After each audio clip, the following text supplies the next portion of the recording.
Konnichiwa, everybody. Hello. Konnichiwa. Patrick, thank you for the 15 months. Okoidi, okoidi. Thank you for re-upping the membership. Looking forward to the planner and some other things from you and the boys. Thank you. And Emu, hello. Thank you for re-upping the membership. Welcome back. Oh.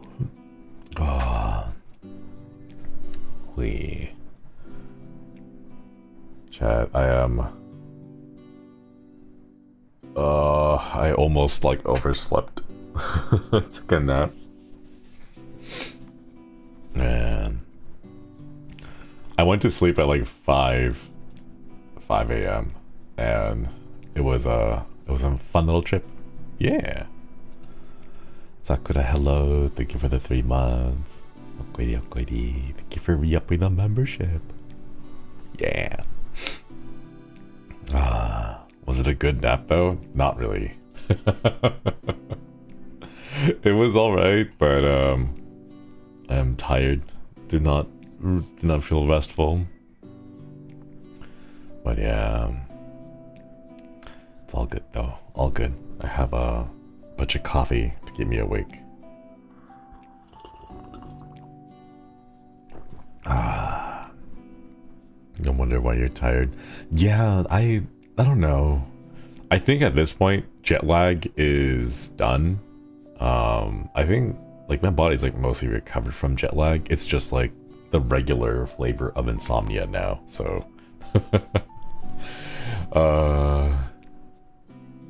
I come back here and I have to deal with the same problems, the same old issues. So yeah, just thinking that it's mostly just the insomnia coming back, kicking back in again. It's like, hello, insomnia, my old friend. It's good to see you again too. Oh yeah.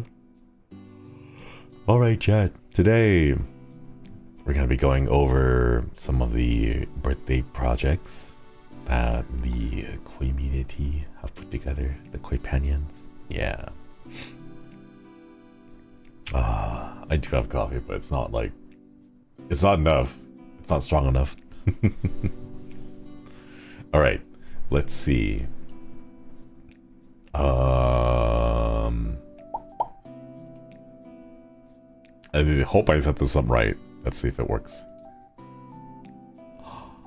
There we go. Yeah. We'll shrink it down a little bit just to fit it into the screen. Yeah. So this was one of the projects. I believe this one was put together by the Elysium Delivery Services. I saw a couple of like hashtags going around and I wasn't sure like where it started, like birthday koi 2024. That wasn't my hashtag. So I don't know where that one came from. So trying to keep track of all of these it's a little bit odd because I had to like go around. No, you can see my thing. You want to listen to what Ruse has to say? I have like all of your like stuff like bookmarked to the side.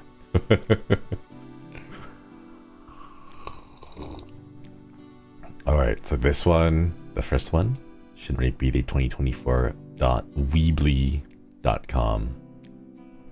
Yeah. So this will be the first one that we go through, and then there's like a few more.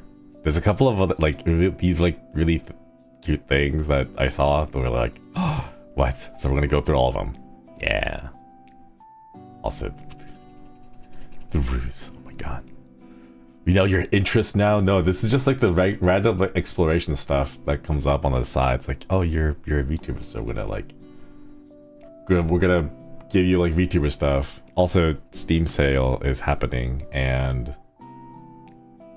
I need to figure out what I want to get for the Steam sale because I haven't bought stuff in Steam in a long while.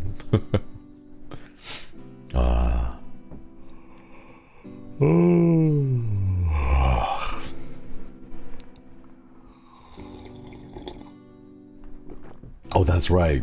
My likes are private now. You can't see my likes. So if I accidentally reveal my likes to you, then you'll be like, what? Shinri's able to find a lot of pictures of possums. That's like a worrying amount of possum pictures. Alright, so let's go through some of these. Shinri B-Day 2024. Hopefully it all shows up on screen. Yeah. Hi Shinri, the Koi Penions have put together a couple of birthday presents for you this year. If Monsters, Why Cute, visual novel and companion book. Collection of foods from your very own Shinri Street Food Festival. We hope you enjoy these presents and wish you the very best birthdays. Good food, good company, and plenty of EBs. Happy birthday. Thank you. Thank you. Most of my buys have been visual novels, interactive fictions, previous sales, Box 1 or 2. Lots of good sales this season. I'll keep an eye out for them. I have a few that I'm like waitlisted or wishlisted, but I'm like, perms please. Mad-chan, please give perms. Alright, so let me go ahead and link this in into chat so that you can all take a look at it as well if you like to view it on your own screens. The first one is If Monsters, Why Cute, which takes us to the itch.io page. Yeah. And this looks really cute. Y'all put together like a whole visual novel? What? Oh my god. I've already downloaded this. I have it set up. Let's see. Wait.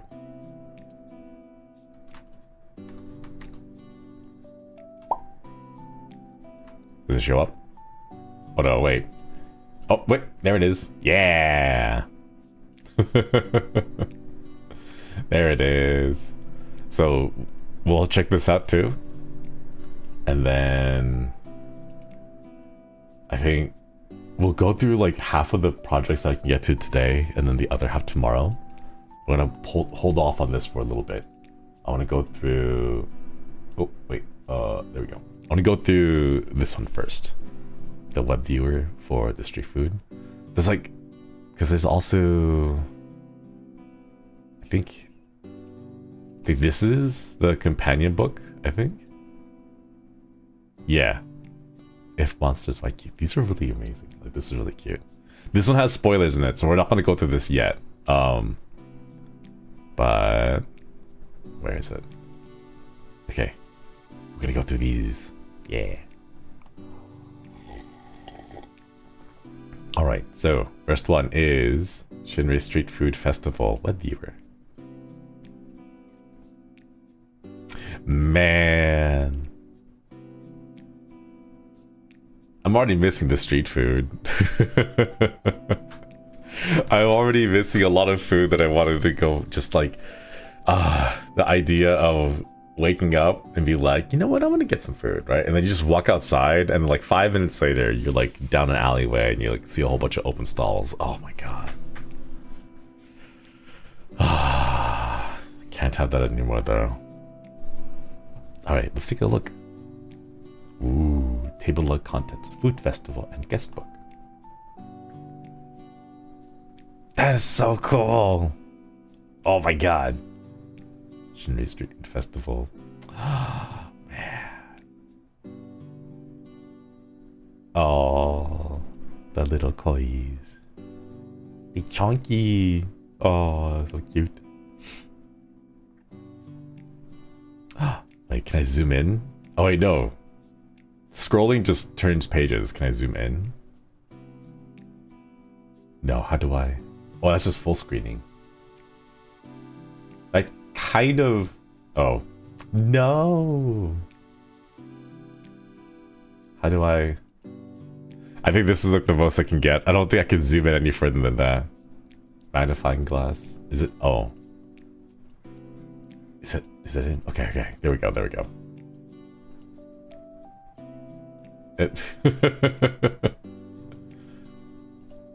Okay. Yeah. All right. We'll go through it this way. All right. Ooh. Apambalik. Pancake that's often presented folded in half. It contains butter, sugar, green corn, crushed peanuts. Ooh.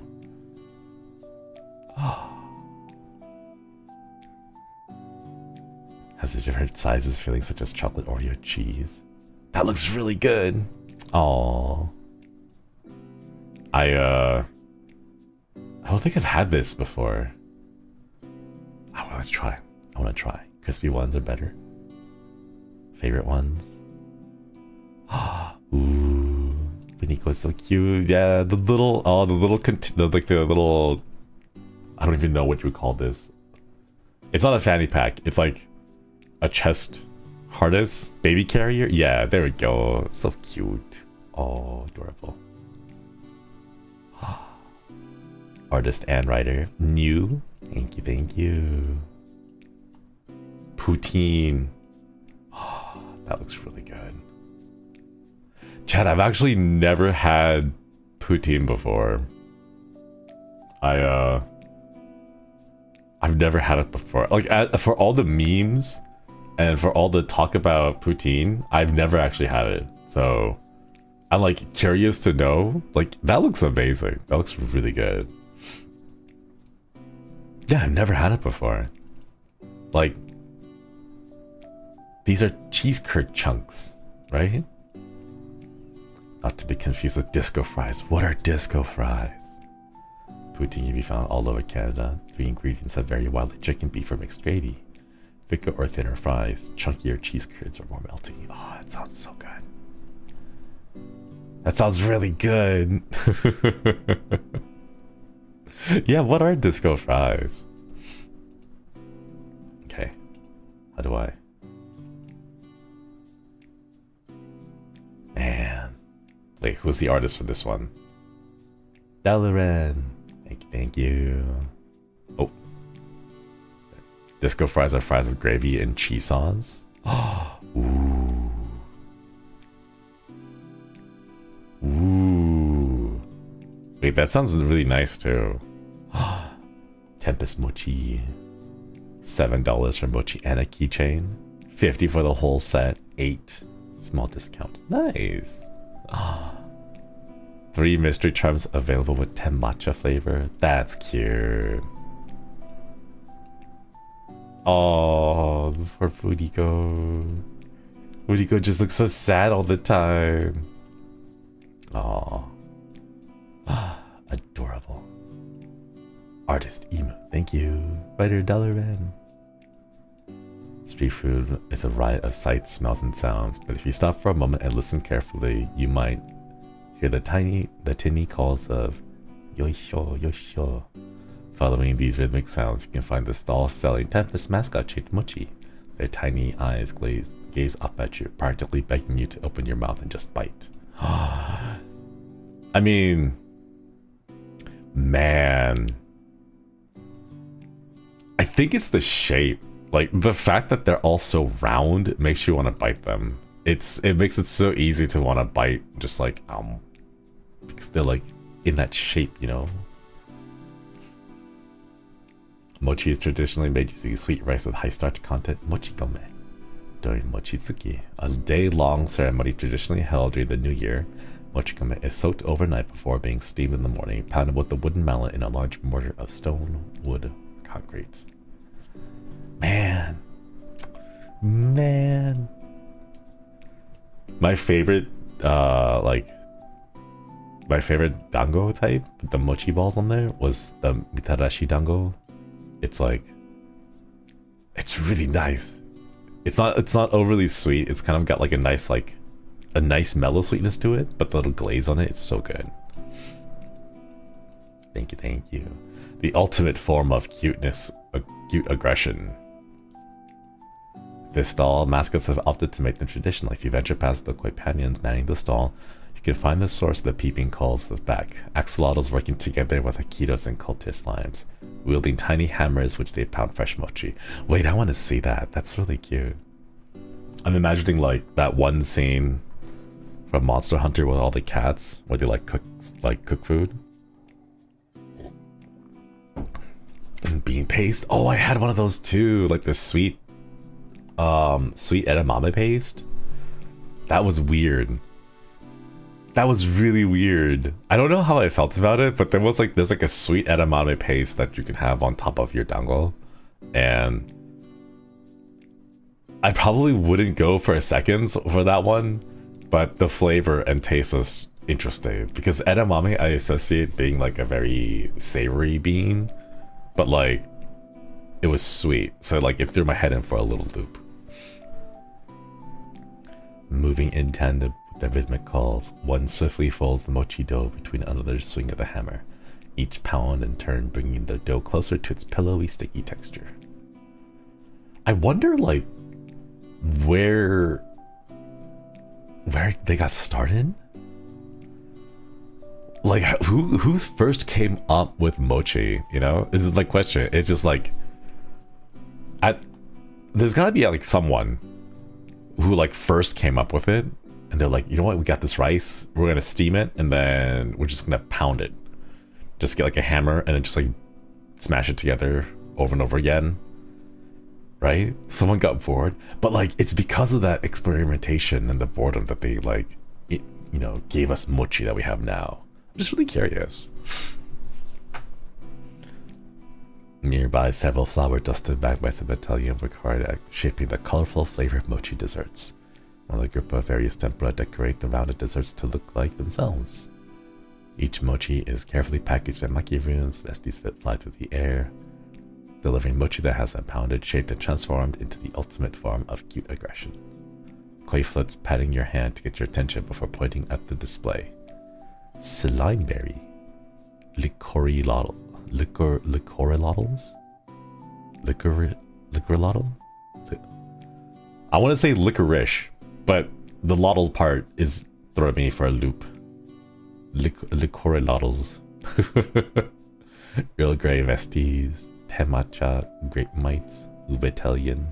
Wait, that one's smart. I like that one. Black Cesaroons, Hakitaros, and Mangoniko. Mangoniko? Cute. I want to try that. I want to try a mango mochi. Wait, that sounds really good. I want to try that. It gives me like, in my mind, I think it would be similar to like a mango haichu, but like softer. Each packaged mochi comes with a mascot-related keychain, not to mention there's a discount the more you buy, and a special tenmatcha flavor that comes with 3 mystery keychains. Purchasable only if you buy all 8 mascot mochi. What a deal. That's how they get you. That's how they get you, chat. They add a gotcha. They always have a gotcha, because you don't know what you'll get. You gotta roll multiple times. Ooh. Hot lobster roll. Wait, that looks really good. Where did you guys get the idea for like tasty food art? This looks really good. Artist Sushi. Writer Semi-Luminary. Ingredients: lobster pieces, hot dog bun, or long brioche bun. Melted butter. Connecticut style lobster roll. A warm lobster sandwich made from pieces of lobster meat placed in a hot dog roll or long brioche bun, slathered with warm melted butter. Lemon is sometimes drizzled on the lobster as well. Can we say like, can we take a moment to just think about how crazy this is? Like, you make bread by using wheat and grains, and like eggs and milk and flour, like you turn all that into like a bread, right? And then you get like a creature from underneath the ocean that lives in the ground, and then you slather it with butter, which comes from milk of cows. Like, just the combination of plants and animals that like went into something like this. I was just like, what? Like, what crazy things are there that we haven't tried yet? Like, crazy combinations, you know? The lobster has never seen a cow, and the cow has no idea of what a lobster is, right? Late game crafting. It's distinguished from its immediate relative, the classic lobster roll, by both temperature and contents. The Connecticut style lobster roll, the Maine style lobster roll, Maine style lobster roll, usually served cool or at room temperature. Oh, that one has mayonnaise in it. Oh, frequently with celery and dill. I'm gonna eat them all. You feel the same way about an egg salad because it's just egg on egg, right? Like deviled eggs are like eggs on eggs inside eggs. It's kind of wild how many eggs go into deviled eggs. Because you got like the eggs, the egg yolk, and then like mayonnaise, which is just more eggs. Egg squared, yeah. At a dockside hut near you. We found a variety of places from fancy restaurants to small fishing shacks to local fairs. Generally a seasonal delicacy that appears from May through September. Due to rising prices of lobster in recent years, the delicious classic has become more and more out of reach for the everyday people to enjoy its warm, comforting flavors. Even so, if you're in New England area, check out a dockside hut near you. Man, I want some of that. I want some of that, chat. Gimme, gimme. Wait, whoops, thank you for the 15 months. Exception. Okoidi, thank you for ripping the membership. Oh, chat, it's already 82. I'm gonna go ahead and turn my AC on, but I'm gonna turn the filter on, so I apologize if the filter makes me sound muffled. Test, test. Okay, that's what it sounds like. And then when I turn on the AC, hopefully it like cancels out a good chunk of that.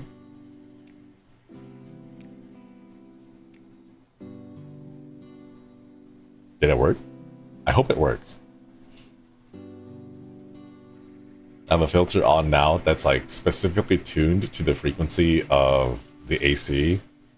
So I think it's there, but it's kind of like in the background. Yeah, let's go. It still makes me sound funny, so sadly it'll have to do. Alright, next one. Smoked turkey leg. Smoked turkey leg is a huge meaty treat found at Renaissance fairs. I've never been to a Renaissance fair either. I've always wanted to go to one of those. I just never really have a chance to like check it out or like schedule it in. Man. Really? Yeah, I've not been. I really wanted to go. Can be gripped in one hand. I like the idea of like a comically large size turkey leg. Oh, there's no art in this one. Man. Oh wait, these are cute. Please do not disturb the sleeping koi. Wait, oh, that's so cute. Oh, look at these small ones. Oh. Oh my god, they're so adorable. This one is, oh, they eat. It's for display only, do not eat. Oh, they're so cute. Oh, I want to pet the koi sushi. Not as bad as it looks, we promise. These little guys were prepared just for display. The dishes prepared by a sleepy koi sushi stall do not contain actual koi. If you observe them carefully, you can see their little tummies rising and falling as they sleep peacefully, despite the hustle and bustle of the festival. Oh, it's adorable. Do you see how comfy the one in the front left is? Nice and snug in the noti blanket. Oh, that's really cute. Oh, these tiny ones. Look at the tiny ones. Oh my god, they're so adorable. They're so cute. They're so round. Chunky. Oh. Ingredients: rice, nori, and love. Cute. Oh. I want to grab it and just shake it. It's not as bad as it looks, we promise. We heavily implore you to order our special koi themed but not koi flavored sushi, our koi La Fordio roll. Some of these are a bit of a stretch. That's a bit of a stretch right there. In which we arrange the carrot, avocado, and crab meat to resemble the face of a koi when cut. We also give our mani hosomakoi a try. We have a combo deer while we lay out tuna, crab, and other feelings in the shape of a koi. What's not to like? And nap time nigiri. Wait, that's really cute. We promise you won't find anything like it in the rest of Sinekuni. We first prepare a cut of salmon over a mound of perfectly cooked rice. However, the salmon's cut in a way that has two fins and a tail rather than a flat slab. Dress it up by adding pieces of nori cut to resemble spots in the koi. Style can be ordered with other fish such as tuna or yellowtail. However, for the best deal here at Sleepy Koi Sushi, our Koi Lective Super Sleepy Combo for only $117 per person.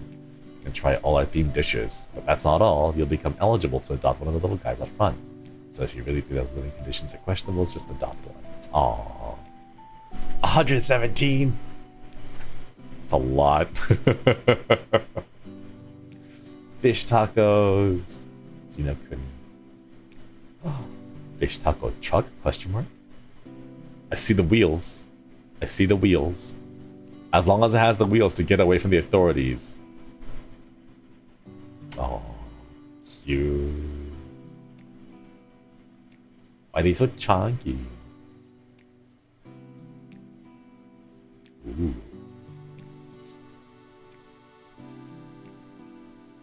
Fat sandwich. Just a fat sandwich. it's just a fat sandwich.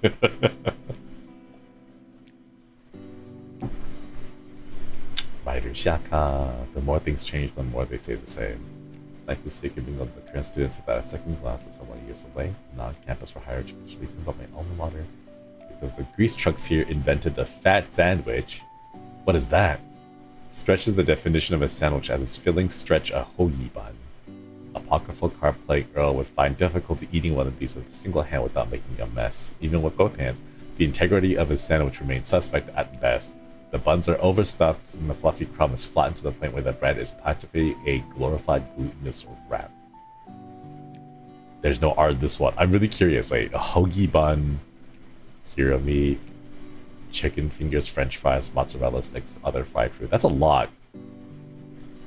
Ketchup, Tabasco, or tzatziki. Oh my god, wait, chat, have you guys seen the meme where someone mispronounces tzatziki?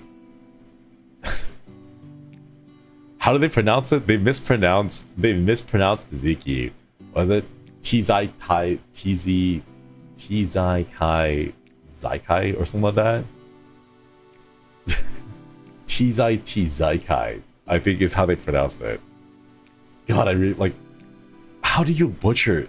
Yeah, TZ Zaikai sauce. And I was like, what? How do you butcher that so badly? Like, where did that come from?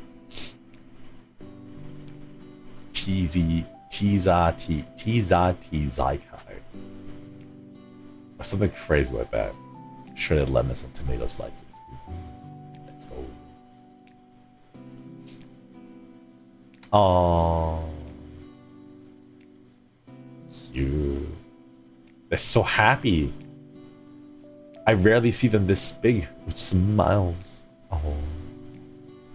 Worked really hard to butcher the word? Yeah. That's like an intentional level of butchering words. Oh, there's more.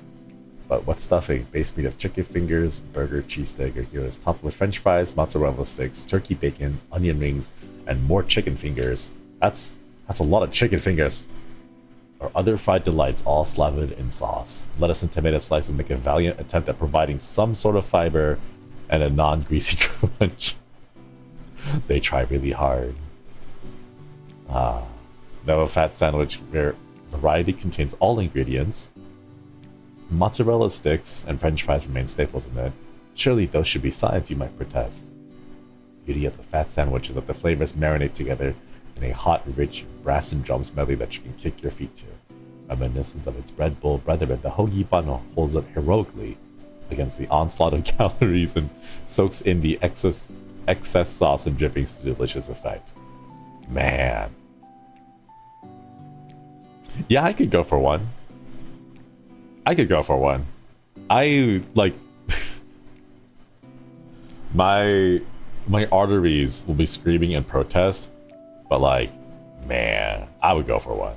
I would go for one. If you're a college student with a fast metabolism and a bigger appetite, you'll need a caloric buffer that'll keep you going on a night of partying and drinking. Meander to the grease trucks. Oh, man. I used to, the last Ronin Academy that I went to used to have a, like, area on their, like, on the campus that had, like, food trucks. So every lunchtime, they would just show up, and when, you know, like, it would just be like a big area, a flat area where, like, the trucks would show up, and they would make this big circle, and then you just kind of be able to go, like, treat it as, like, a pop-up food court. Oh my god, it was so good. It was so good. Get to eat, like, these really nasty, greasy stuff. But it was so delicious. Man. Republic need to split it with someone. Yeah, these sound huge. Truck that originally created the fat sandwich has become a hole-in-the-wall restaurant. New varieties on the menu and some sandwiches, including my go-to selection, are now discontinued. That's why I went up well on my college years, having the metabolism or appetite to finish the sandwich in one go. Wrap it up for later, heart and stomach, stuffed full of happy memories. Aww. Cute. Thank you, thank you. And this art by Cereals? My cereals. Dragon cereals. Thank you for the art. Cute. Oh, pictures! This is by Mickey. Fiesta burrito. Oh. Oh, just just eating it all in one go. Man, chat, I haven't had a burrito yet. Since I've come back, I've not had a burrito. I'm scared to have a burrito at this point because I'm not sure if my body can handle it. I'm not sure, but I want to try. I want to try it. JS Pancake. Little pixel art. Cute. Cute. Oh, look. Is that Flayon? I don't know why, but my brain went to Gerard. I thought that was Gerard for a moment. But no, that's Haka and the little Hakito. And then Flayon, the Makiru. Nom nom nom nom nom. Eating a wheel cake. And then there's Altair and Axel. Since 2023, fried chicken cutlet. Oh man. Free on birthdays? Cute. I could go for some boba tea. I could go for some boba tea. It's been a while since I had boba tea. Morax, thank you. Oaklady, thank you for the 15 months. Jeff and I watching the stream together on call, keeping going. And they keep going, oh, every time we see a new picture, thank you for my life, and thank you so much for the quiz and streaming. Much love. Thank you. Thank you so much for the membership. Bye. Micah. Aww. Ah. Man. I should have eaten more dango when I had the chance. I went out and I bought some and I had a few, and then I just kind of stopped because I was like, you know what? I can go and get dango anytime I want. And then all those months just blipped away in a blink of an eye, and that's too late. Can't go back. I mean, I could, but I can't afford to go back. I could use all my savings to buy one last ticket and stay there. Oh. My god, thank you for the art. Oh, the leaves.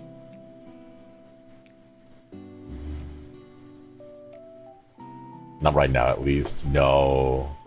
I hear the exchange rate has kind of gone wild. So if you're in a fortunate situation to take advantage of it, then that's fantastic. But unfortunately, I am not in the position to take advantage of it. By Ryan. Oh. This is really cute. Look at this one. Oh, it's a little water drop. Cute. I love the idea of kois like having their own little bubble to float around in. It's super cute. Adorable. Is this... I'm not sure what this is, but my brain is registering this as chicken skin. Because we went to a whole bunch of izakayas where they had like chicken skewers, and it was just like the skin of a chicken. So like, I don't know, if you get like drumsticks, they'll take the skin off the drumsticks and then skewer that on its own and then grill that as a separate food item. So that's what it looks like to me. Elote, sometimes called Mexican street corn, is a street food popular across Mexico and many parts of Central America. The most common type of elote in Mexico involves white corn, as opposed to sweet corn on the cob, which is then boiled or grilled on its husk with charcoal grill, after which a stick is inserted into the cob. After cooking, corn is slathered with butter and mayonnaise covered in cotija cheese, sprinkled with chili powder. Oh, that sounds so good. They may use crema instead of mayonnaise, smoked paprika instead of chili powder. Did you guys... Wait, I've heard that paprika is like dried and crushed bell pepper. Is that it? Is that true? I thought paprika was like its own chili, like a chili. It's like its own pepper. But apparently it's just bell pepper. And it's like, what? I thought it was more unique. I thought it was more exotic than that. But no, it's just like you get a bell pepper and then that's all it was, you know? I don't know, but paprika is a cute name for a cat. It is. Yeah, it's you just get bell pepper and then you dry it and then you crush it up into like powder and then there you go. It's paprika. Smoked bell pepper. Ah, man. When I first learned about it, I was like, what? What? It's just bell pepper. Actually, powder used in the loto is way more spicy than bell peppers. Maybe it's a mix. You get like spicy chilies and then like bell peppers and just other kinds of peppers all together.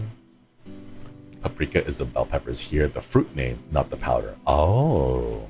I was confused. I thought paprika is bell pepper. Maybe it's a variety of things? I'm not sure. But I heard that and I was like, wait, really? They may even change the base preparation elote and vaso, also known as esquites. When the corn kernels are detached from the cob and served in a glass or a cup, elote is served by oletero, a roadside cart most commonly served in the corn harvest season, late June to early September. Oh. I love how so many different cultures have their own like corn snacks, and like collectively humans all around the place have both agreed that corn is both a savory and a sweet food. Corn good, yeah. Penko-kun. Yeah, oh my gosh. I don't know what this is, but it looks spicy. I love it. Man, I can see like the tents in the blurred background, like the little night air, like night market thing. Oh.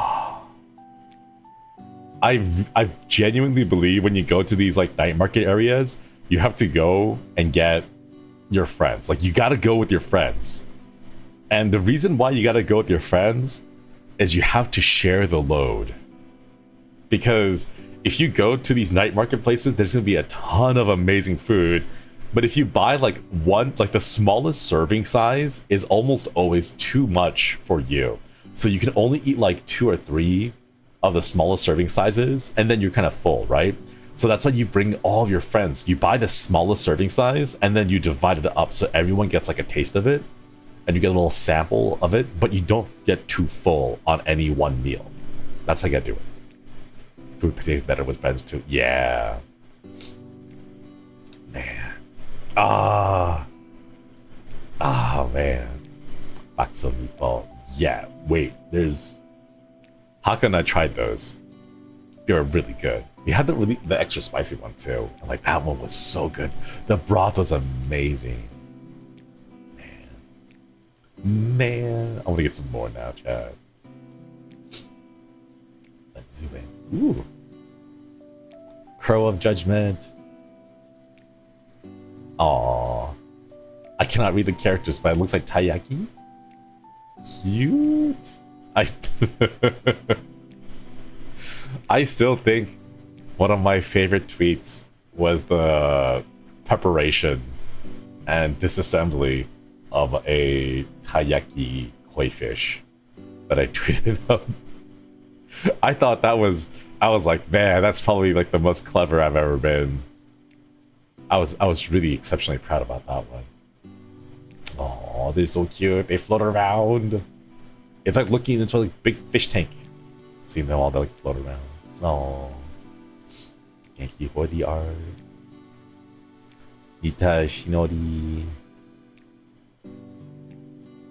I don't know if this is a ghost koi or this is just like the floaty water bubble around it. Either way, it is adorable. Man, cute. Thank you.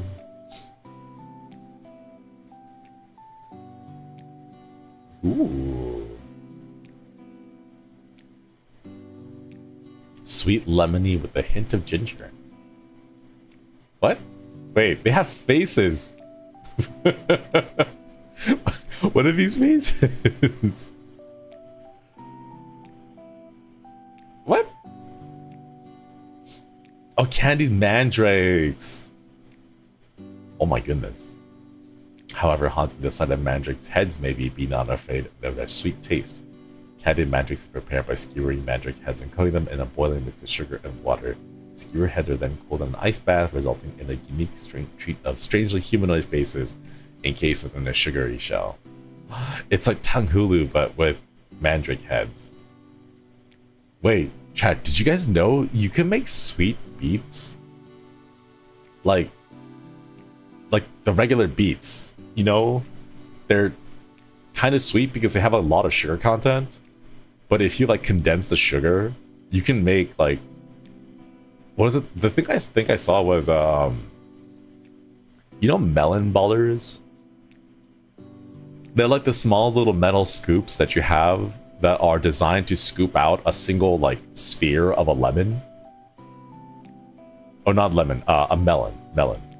So like, if you get like a melon baller, you can use a melon baller on like a cooked beet to turn them into like a small little circle, and then you coat that in sugar. I had to look up a tanghulu recipe while I was writing the description. Oh. It's so simple though. It's just water, sugar, and then you let it dissolve, and then you cook it, and then you just dunk a whole bunch of these in there, and then you ice bath them to like make it crunchy. Man, kind of wish I did another tanghulu stream. Thank you, Floor, for the art. Earl Grey milk tea for the writing. Oh, another double pair. Let's go. Wow. Lotus Tree Ice Cream. Despite the appeal of the subtle tastes and pastel swirls, Lotus Tree Ice Cream comes with a warning. 1 bite takes you to heaven, 2 bites keeps you there. This is a health hazard. If 2 bites kills you, you should only be serving them in 1 bite serving sizes, not 2 bite serving sizes. Lotus tree fruit, known for its calming effect, eating too much of either, however, leads to a state of deep idleness and ignorance. Try not to overindulge. Wait, I want to try. This sounds like a snack that you would drink or like eat, and then just vibe to like watching, I don't know, something trippy. You have to watch a trippy movie like Memento or something like that. Or like try to eat this and then watch Tenet, that movie about like backwards time. Like, oh, that would be fun. The more confusing the movie, the better. Thank you for the art.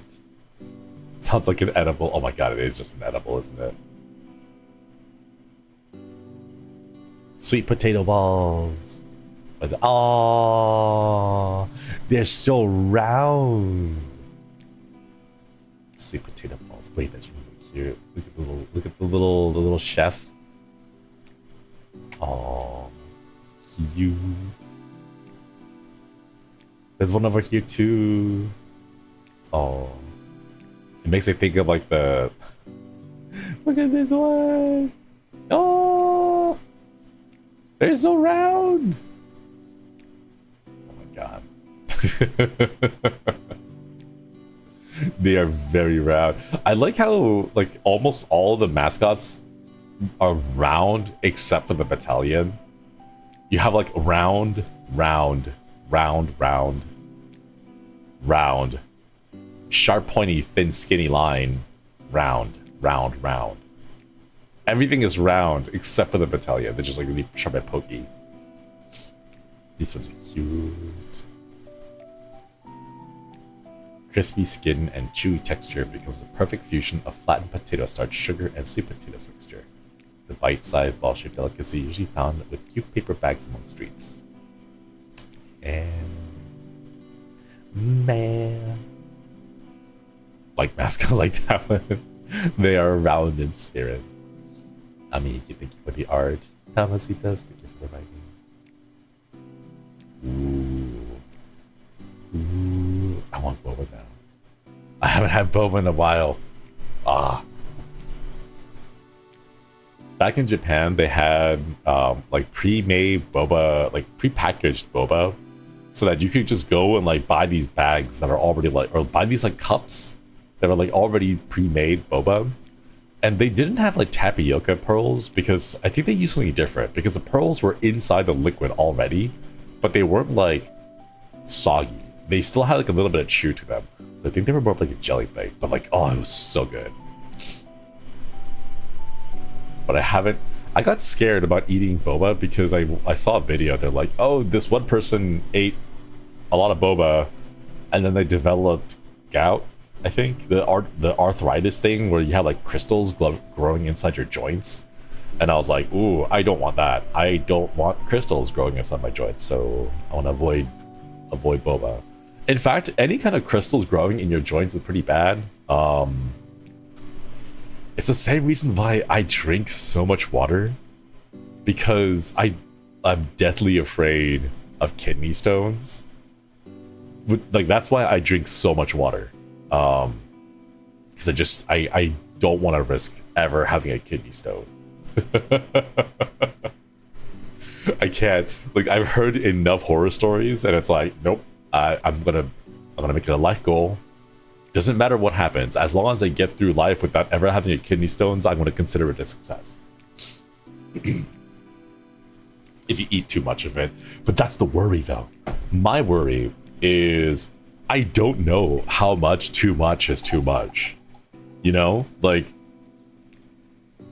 is one a day enough? Is that okay? Like is one a day within a safe limit, or like 2 a day? What if you go to like 1.5 a week? You know, like I want to know, because yes, moderation in everything, but we don't have the numbers for it. You know, like how much is moderation? You know, because we don't have that kind of information. Who is drinking boba once a day? I know a few people who drink boba once a day. I wonder where they are right now. But like this is back in Ronin Academy, not recently. I drink like 3 liters of water a day too, terrified of the wee pee stones. Yeah. Still have not had kidney stones, knock on wood. I just never want to. Took my husband to the ER for kidney stones 2 weeks ago, 2 a.m. Do not recommend it. Was sick, but I was worried out of my mind. It's scary. Any kind of addiction leading to a health issue? Yeah. But like, how much is it? How much is too much, you know? More than 2 times a day every week? I think I should be fine. Boba tea is expensive. It's like $8, $9. That's like a whole meal. So for me, I had to decide, like, do I want a meal of food or do I want boba tea? because they're about the same price. And that's like one of the big things that's stopping me from getting boba like frequently is just the price of it. Heartstopper. Zinakuni hearts are stopped whenever they spot a row of deep-fried corn dog-looking heartstoppers among the streets of the South Lyceum. Its main ingredient, mini-sized tsuchinoko, are among the rarest species within the country. What? Mini-sized tsuchinoko? What is that? Stuffed with abundance of mozzarella and cheddar cheese. Further enrich the salty, savory taste of the tsuchinoko. Coated in uncooked ramen noodles. Ooh. Sugar for crunchy texture on the outside and soft texture on the inside. South Lyceums prefer adding ketchup on top of the heartstopper. What?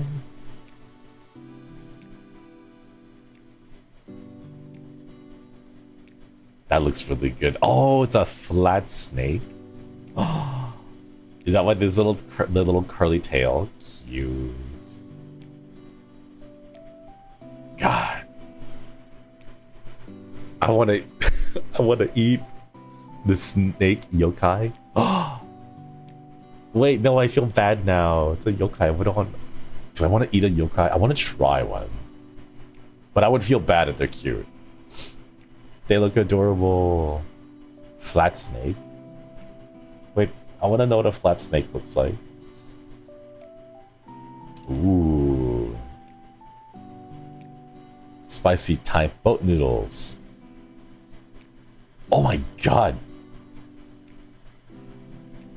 What?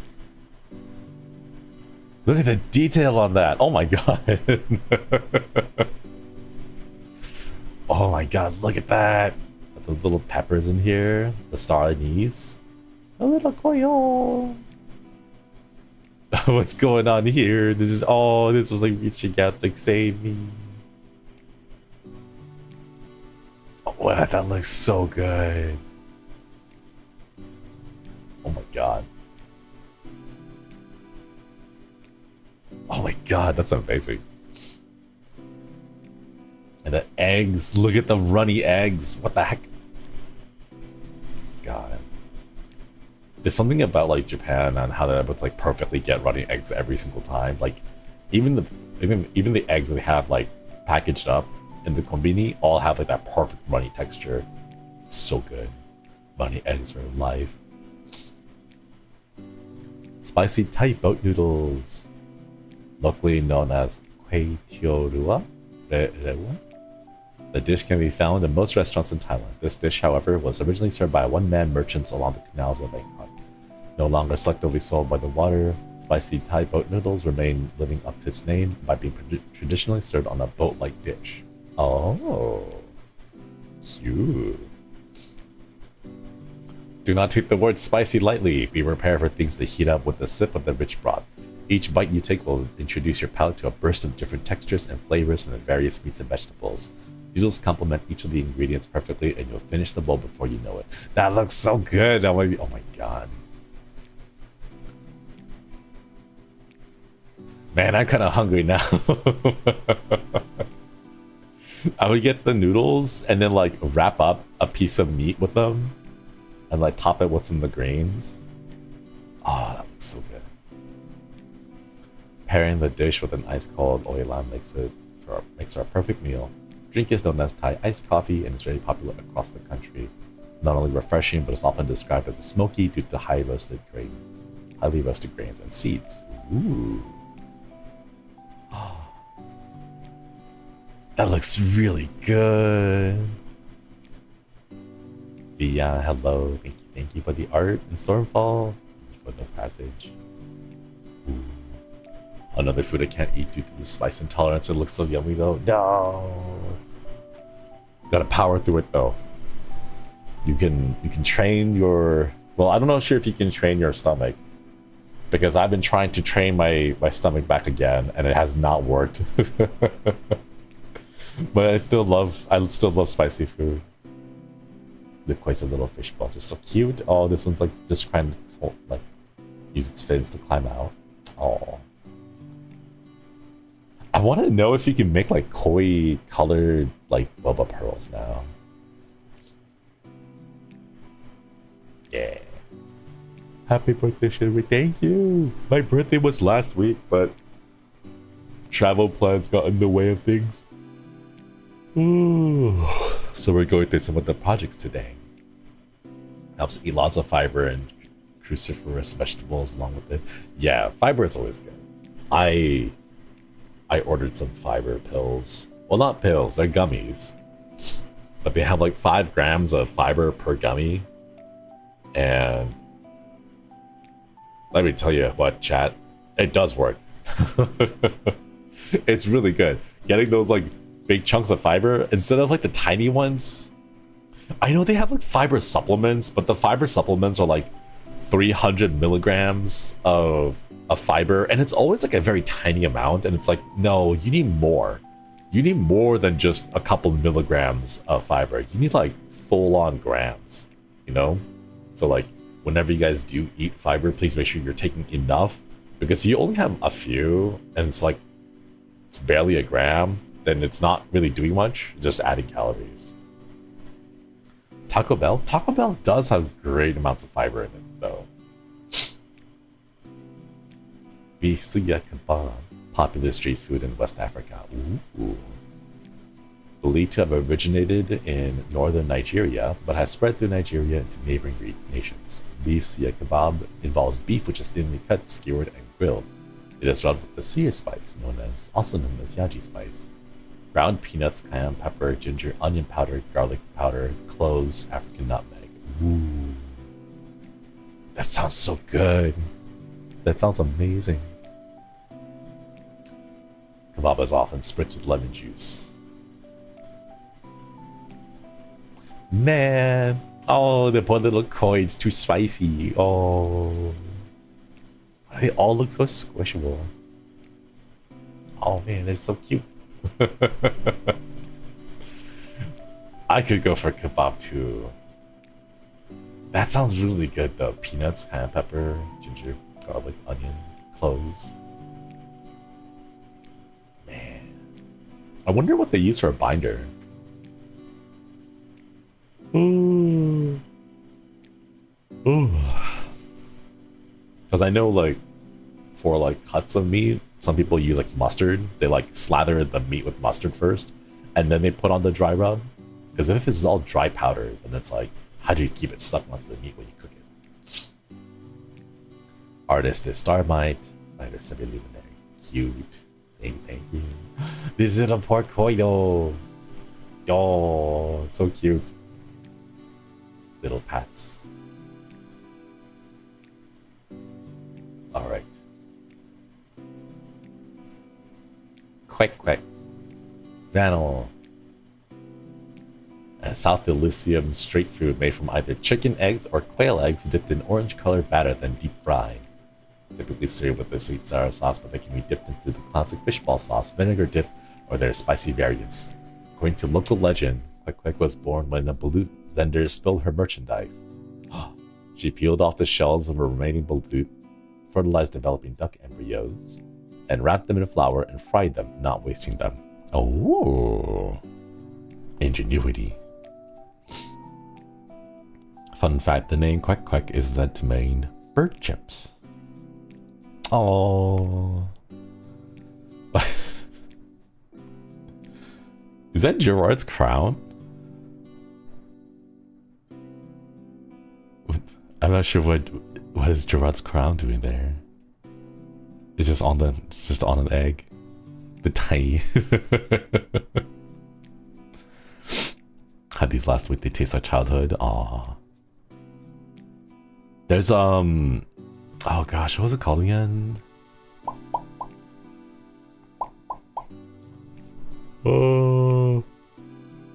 Kushikatsu, I think. Haka and Baby Bird Mane, Haka and I went to go get some. They had like these little quail eggs that were fried.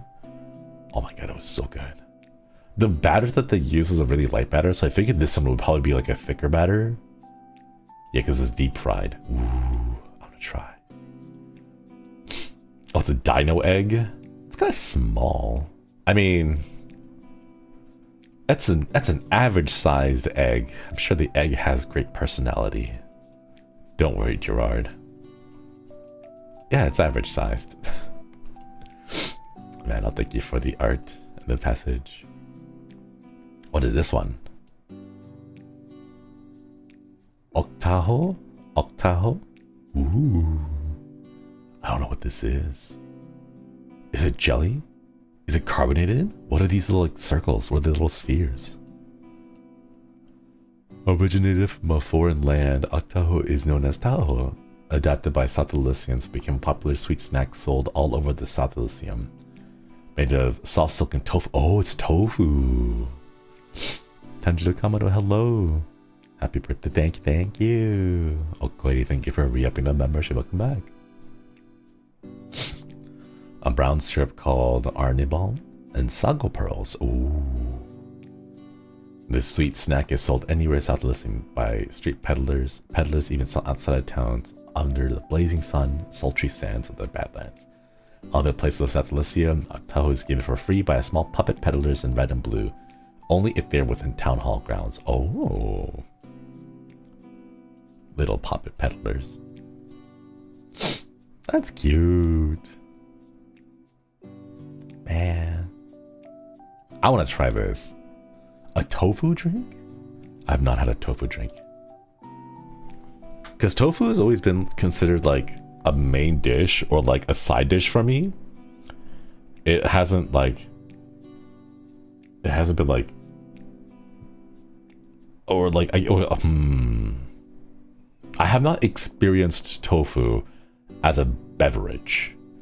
So I'm curious to know what this would taste like because it's tofu. I'm like, how does tofu work as a beverage?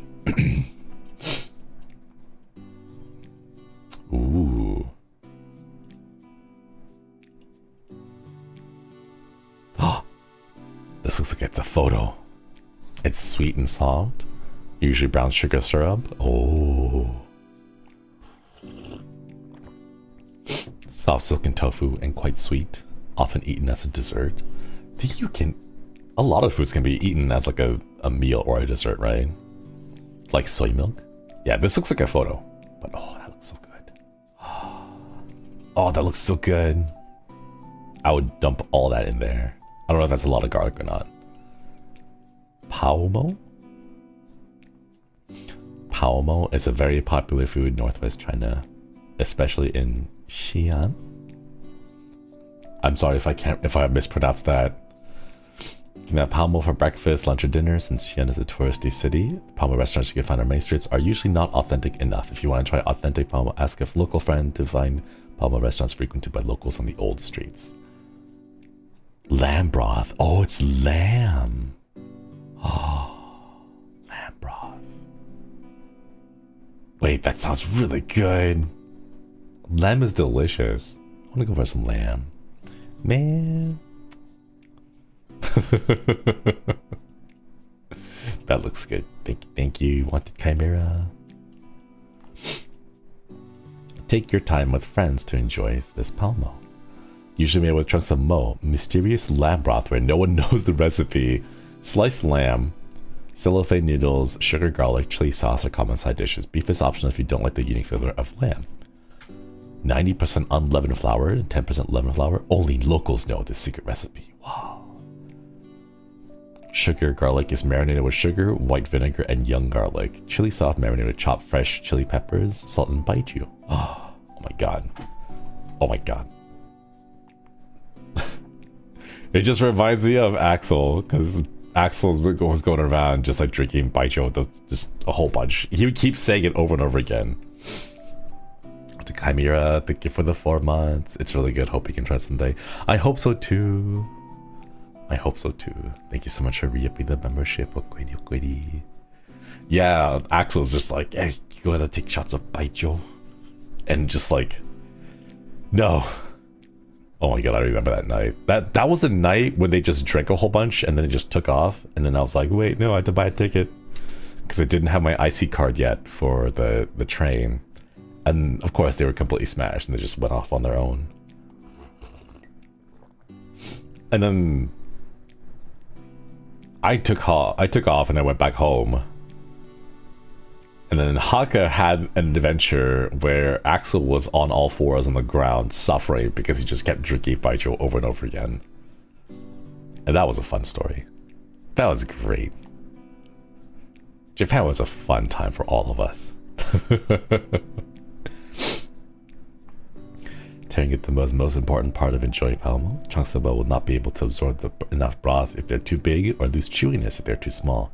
Take your time chatting with friends. Tearing them all up might take a while. After tearing them all into thumbnail-sized chunks, handing it back into the huge bowl with the chef boils the broth with all the ingredients. Ooh. That looks really good. Yeah. Haka telling you that story was what made me subscribe to you. Choco Milk, thank you for the little shrimp. Is this shrimp? It's like fried shrimp, like mini tempura. Tempura pizza. Thank you. Cute. Oh. More. Mushi pan. Ooh. Yeah, look at that. Hot sauce. I'm guessing it's hot sauce. It looks like hot sauce over there. Fish balls and fish shumai are very popular street food in Hong Kong. You can buy them everywhere. Fish ball is a round golden ball shape. Fried fish, normal size, and fish balls with tangerine peel, smaller size but more chewy. Most commonly sold as street food, often doused in curry sauce or handmade spicy sauce. Served with sweet soy sauce and chili sauce to increase the flavor. That looks so good. Oh my god. But you could just vibe in. Just enjoying. Oh. Sometimes I wish I was like a tiny little creature, because the idea of being this tiny and then like a single fish ball would be huge, right? Like this compared to like your body size, like if it was like the Puniko sized here, right? Imagine how many meals that could be. That could be so much food. Let me turn my AC back on again. Yeah. You could save so much money on food, right? Like a single one of these would be huge. Like a single dumpling, one single chumai would be like a bunch of food. Ah, that'd be so nice. Chewy and soft on the inside. Gaidanjai? I think I butchered that pronunciation again.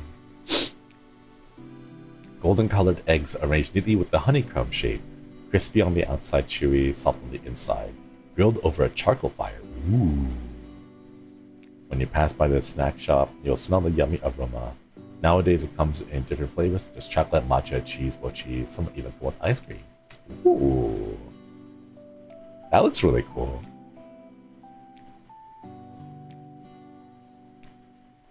Eggs, flour, butter. Are these like individual eggs? Or is it like an egg patterned waffle type of maker? Bubble waffle? Oh, it's like a waffle? They're pockets? Oh. That sounds really good. It's like a reverse waffle. Oh, wait, that makes sense.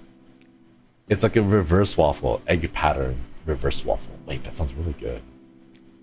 I want to try. Thank you. Never tried this? No. I never had the chance to go get them. I don't even know where I would find them here in Elysium. Funnel cake. Popular street food served up at fairs, festivals, boardwalks.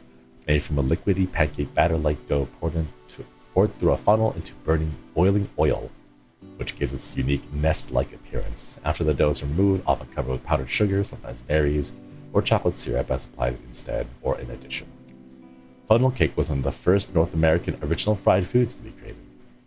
Originally made by Pennsylvania Dutch, who were German immigrants to the American colonies during the 1600s and 1700s, the people called the funnel cake Dretcherkuch. It was the only later a tasty treat became named by the method which it was created. Ooh. Due to the sales at Pennsylvania Dutch festivals, however, the popularity became widespread in the United States in the following decades. Oh, man. I could demolish a funnel cake. I could demolish a whole thing on my own. They're so good.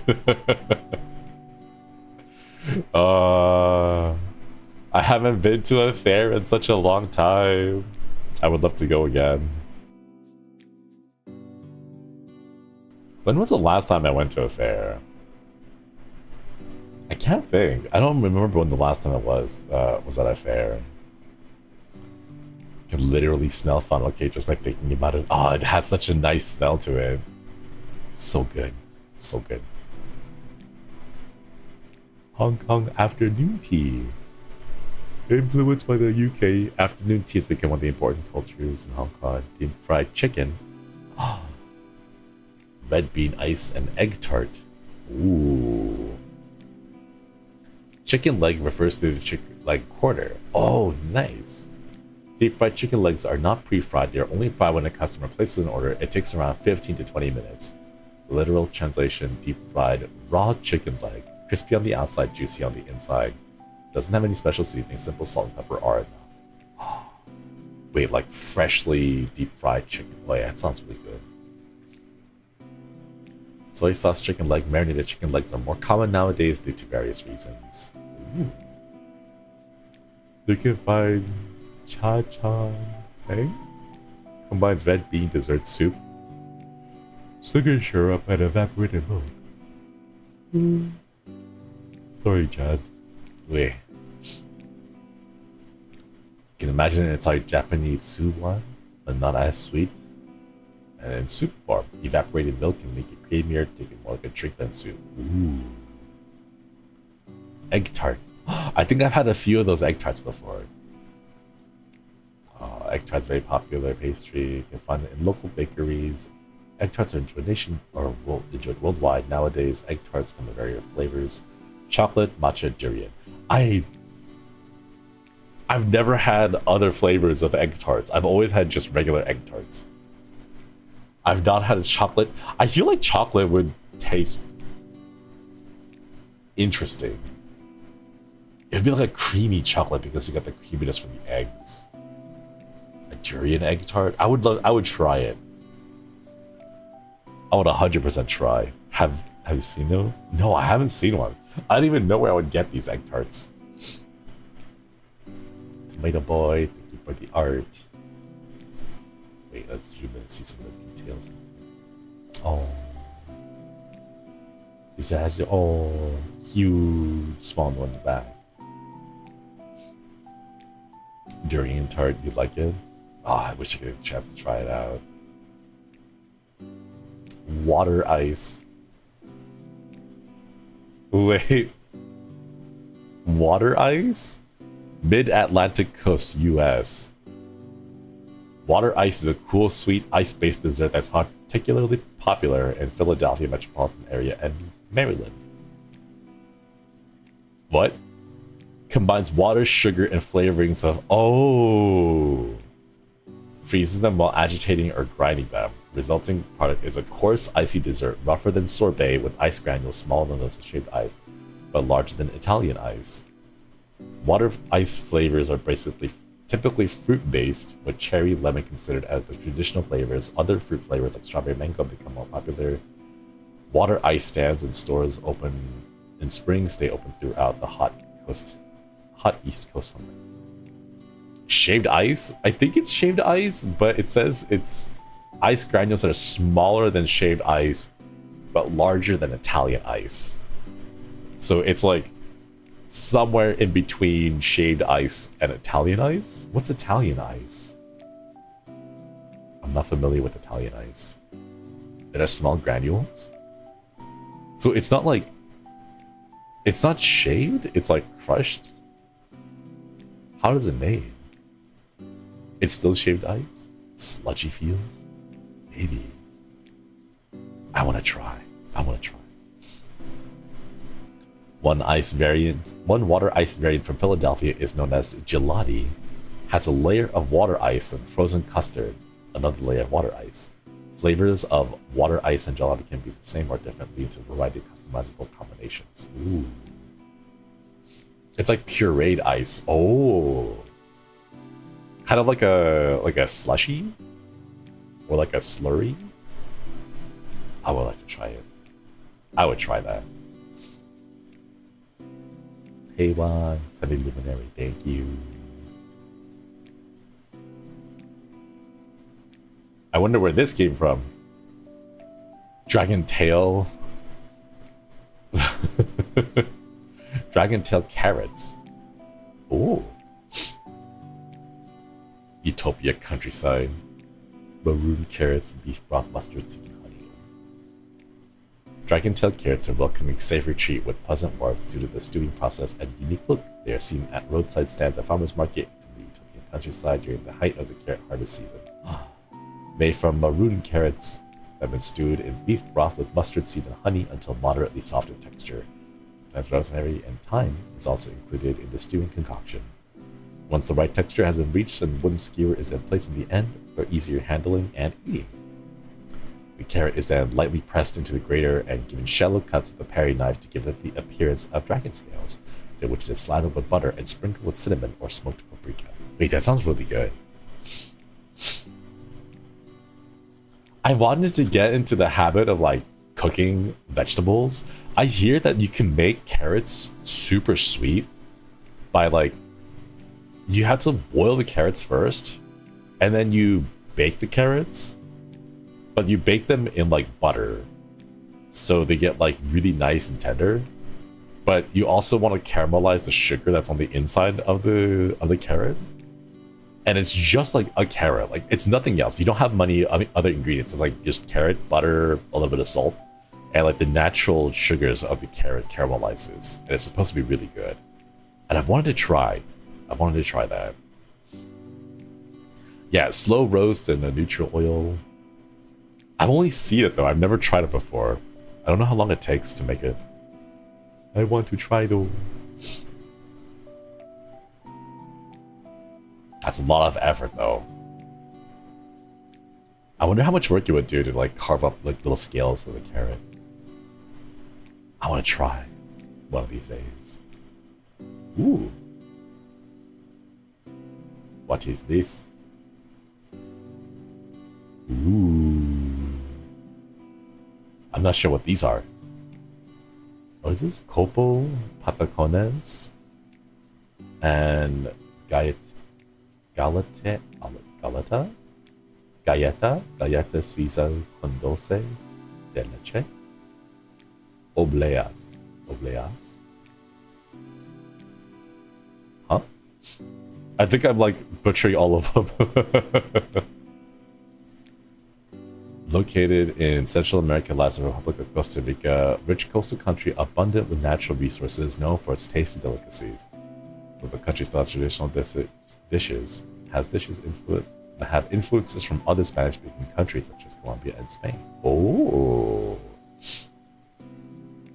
food stand by the name of Comida. That's adorable. That's cute. Copo.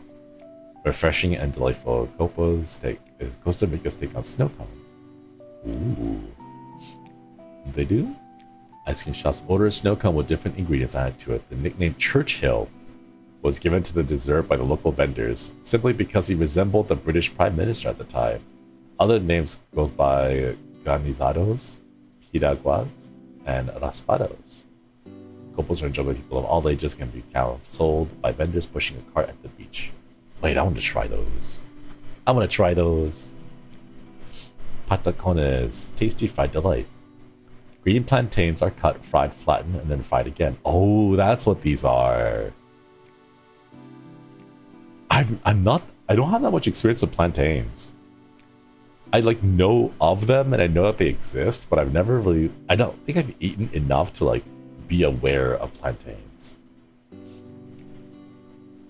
Like aware of like their texture and like the flavor and everything.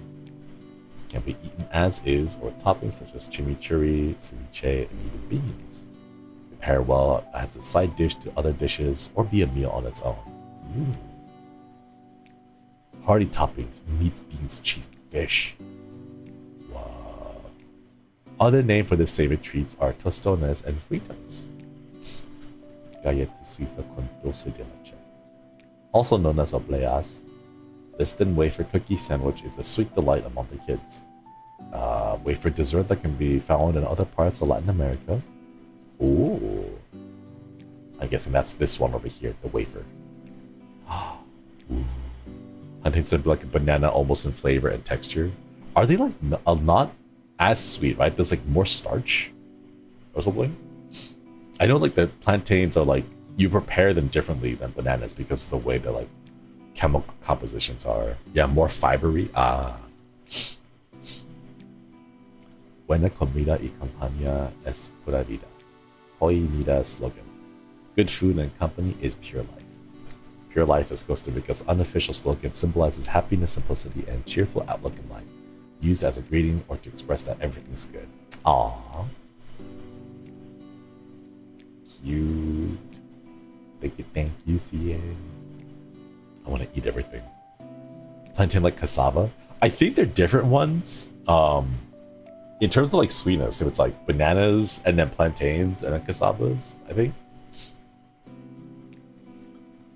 Try to make plantain food using cassava. I know there's like a cassava cake. I want to try those. Pupusas. Made from a thick rice flour cornmeal tortilla filled mostly commonly with cheese squash, chicharron, refried beans. Ooh, it's like a mini taco. Usually served with tomato-based salsa and curtido de pollo. Fermented slaw made with cabbage, carrots, and onions. Wait, that sounds really good too. Popular street food in El Salvador. It's what's called El Salvador's national dish. Held every year on the second Sunday in November. Ooh. I want to try. Chat, there's too many delicious foods in different countries that I can't get to because I can't afford to fly out there. Please send me the recipes. I want to learn how to cook these. I want to eat everything. Secret Panda Summer Blooming there. Thank you. Empanadas or pastelillos.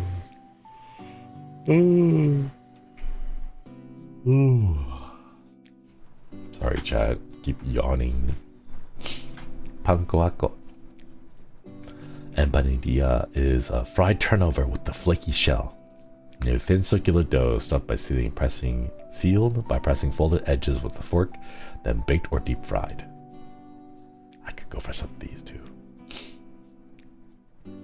Some varieties are pizza. Ooh, meat, poultry, pork, seasoned ground meat with vegetables, and cheese.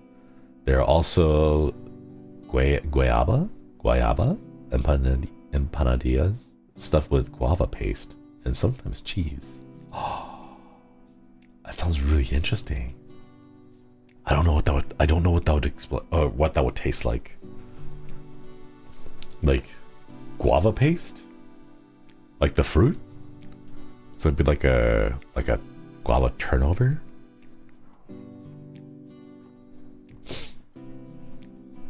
That makes sense in my mind, like a guava turnover. Guayaba empanadas, man. Colombia dessert. The sweet and savory ones. I want to eat all the food, chat. Give me more food, please. Ooh. Hot dog. Oh, whoa, look at that. I've seen these before. A place near me makes those. Oh, let's go. Since fried guavas are a little sour. Like a sweet, sour Hot Pocket? Calling it a Hot Pocket would probably be like a little bit of an insult, wouldn't it?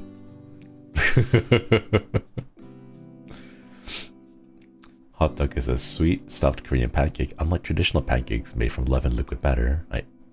Nekonomicon, thank you for the 5 gifted memberships. Thank you. Can we get some hearts in chat for the gifted memberships? Thank you. Hot dog is made for sweet bread like yeast dough. Bread dough balls are flattened. Flattened into discs, which are then filled with a mixture of nuts, usually peanuts, sugar, seeds, and cinnamon. Seal pancake cooked lightly by lightly frying like a regular pancake. The heat makes the insides melt into gooey syrup. Ooh. Nuts are the traditional flavor, but some other versions are corn, which uses cornmeal in the dough, cheese, green tea, pizza, and strawberry. What? Pizza? I want to try that. A pizza filling? That's just a calzone. That would just be a calzone at that point, wouldn't it? Oh my god, the room is heating up so fast.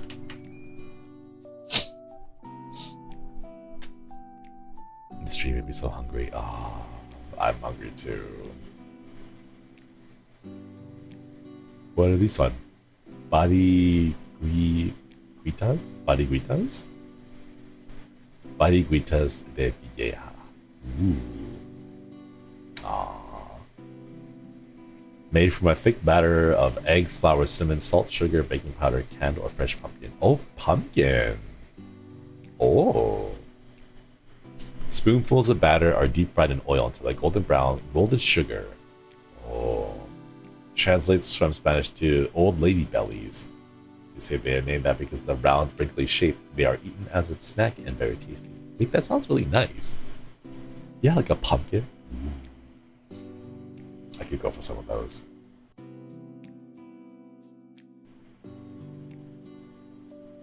Yeah, tasty.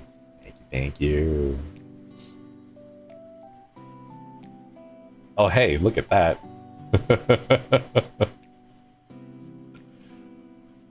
That's perfect. Cute. Taiyaki. Japanese fish-shaped cakes make from a waffle-like batter, especially in a specially shaped pan resembling red sea bread or tai in Japanese, which is a symbol of luck and fortune. Common during summer festivals. Have various fillings: custard, cheese, sweet potato, most commonly anko, sweet azuki paste. I've really enjoyed the ones with custard. Like, all the ones with the custards have been so good. While they originate in Japan, they've also been introduced to other regions like Korea and even zinakuni. The one pictured is traditional zinakuni variation shaped like a koi pendant. Aww. The little hat. There's more extra filling in the hat. Yeah. Man, I want to go get some more. There was this one that had like shoe cream and custard in it. Oh, the combination was so tasty. It wasn't like overly sweet. It was just like nice and fluffy. But man. Iris Nora. Triple cattail. Thank you. Ooh. Oh, the little goalies. So cute. Look at the texture though. The texture on like the little scoop of ice cream. Wow. There needs to be a Puniko Taiyaki bowl from merchandise. That would be kind of cute. The use purposes would be kind of limited though. You'd only be able to make one thing. I'm not sure if we'd be able to do that though. Like, wouldn't it have to be made out of metal or like cast iron? Because aren't those molds pretty like expensive? Thank you. Birthday messages. Oh.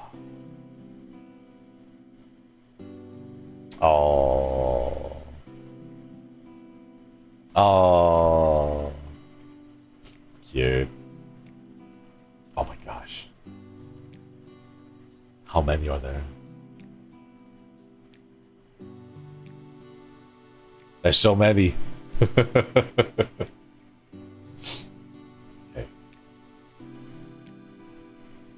Hi Shinri from Semi-Luminary. Hi Shinri. Hope you enjoy all the wonderful projects and quests I put out for your birthday this year. Everyone should have an awesome birthday if they want one. So I hope that your birthday is amazing. Thank you for being such a mellow, reassuring influence in my life, and I hope the lives of others. Thank you. Gui, happy birthday Shinri. Hope that what the koi is cooked up for you this year brings you many happy memories for you to recollect when you're old and gray. Wishing you all the best things on your special day. Please don't forget you're amazing. Thank you. Panel. Happy birthday, Shinri. So happy to see you reach a lot of goals, and your new outfit was so cool. So comfy, quite It's so comfy. Maybe koi is good for a koi cuddle. So nice to see you grow with the boys, be able to shine like a holostar. Aww. I love your comfy streams and the way you explain so much of the lore of the games you play. Cheers to more birthdays to come, koi dad. Pop pop. P.S. Can't wait to hear an original song from you soon. I need to work on that. I gotta work on that. I will. I just need to figure out some time to like sit down and get my brain working on the lyrics, because I can't figure out the lyrics.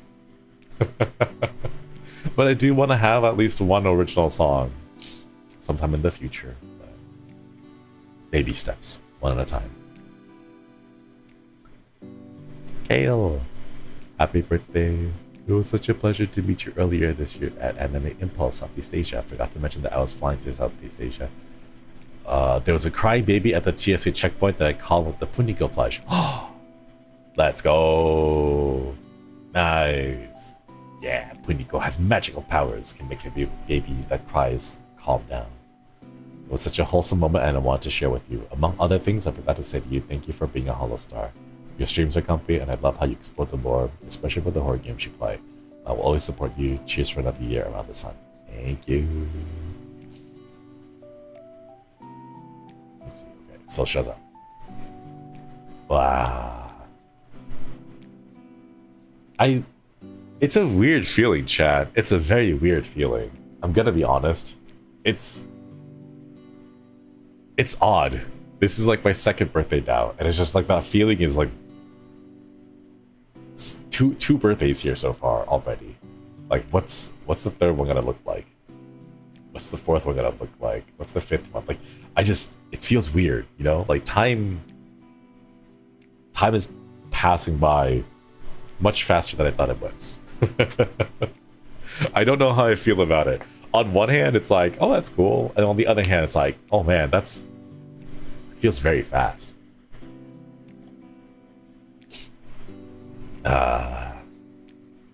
Leo Stone, thank you.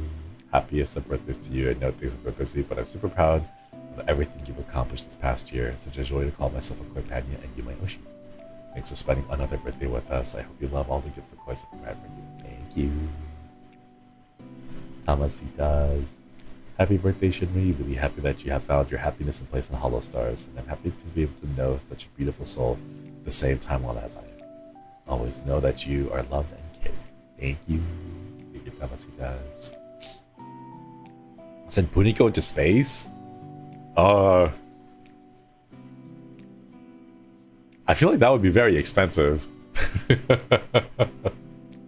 I'm not sure, because the last time I've heard of people getting sent to space, wasn't there like 2 astronauts currently that are stuck in space that can't be rescued because, like, I don't know, I forget what company it was. This one company sent these astronauts into space and they're stuck there. It's like, it's kind of scary. Yeah, they're stuck in space. They can't come down because the window for like a safe return has all like come and gone. It was such a narrow window. And yeah, so I don't know. Maybe not space travel. New fear unlocked, getting trapped in space. Yeah. Nita, thank you. Happy birthday, Shinri. I hope your day is going great. I'm glad you're part of HOLOSTARS. Hope you enjoy what we prepared. Yeah, it was cute. Thank you. Is sending Puniko into deep space somewhat better? That isn't sending people off into deep space like a burial ritual? Like, I'm pretty sure they do that when like a really high-ranking like space soldier dies, and then they like put him in a casket and then they shoot the casket off into deep space. Or at least like that's what like movies tell me and video games. Oh, into the deep sea? I think we already have an example of like a deep sea vessel that did not follow proper regulations and safety procedures that went into the deep sea And we kind of know what happened with that, you know? We kind of know what happened there. I think just like little floaties and like a donut, like a floaty donut would be good enough for Puniko. Yeah, they're doing season 2. I've heard about that one. I've heard about season 2 of the Submersible saga. It's gonna be interesting. It's gonna be interesting. I wish I had that much money, is all I can really say. Like, yeah. Christina, thank you. Happy birthday, Shinri. I hope you have an absolutely amazing day. Thank you so much for all the happiness you bring to the boys. I hope we give you even a fraction back. I'm so proud of everything you've accomplished this year. Can't wait to see where you go from here. Thank you.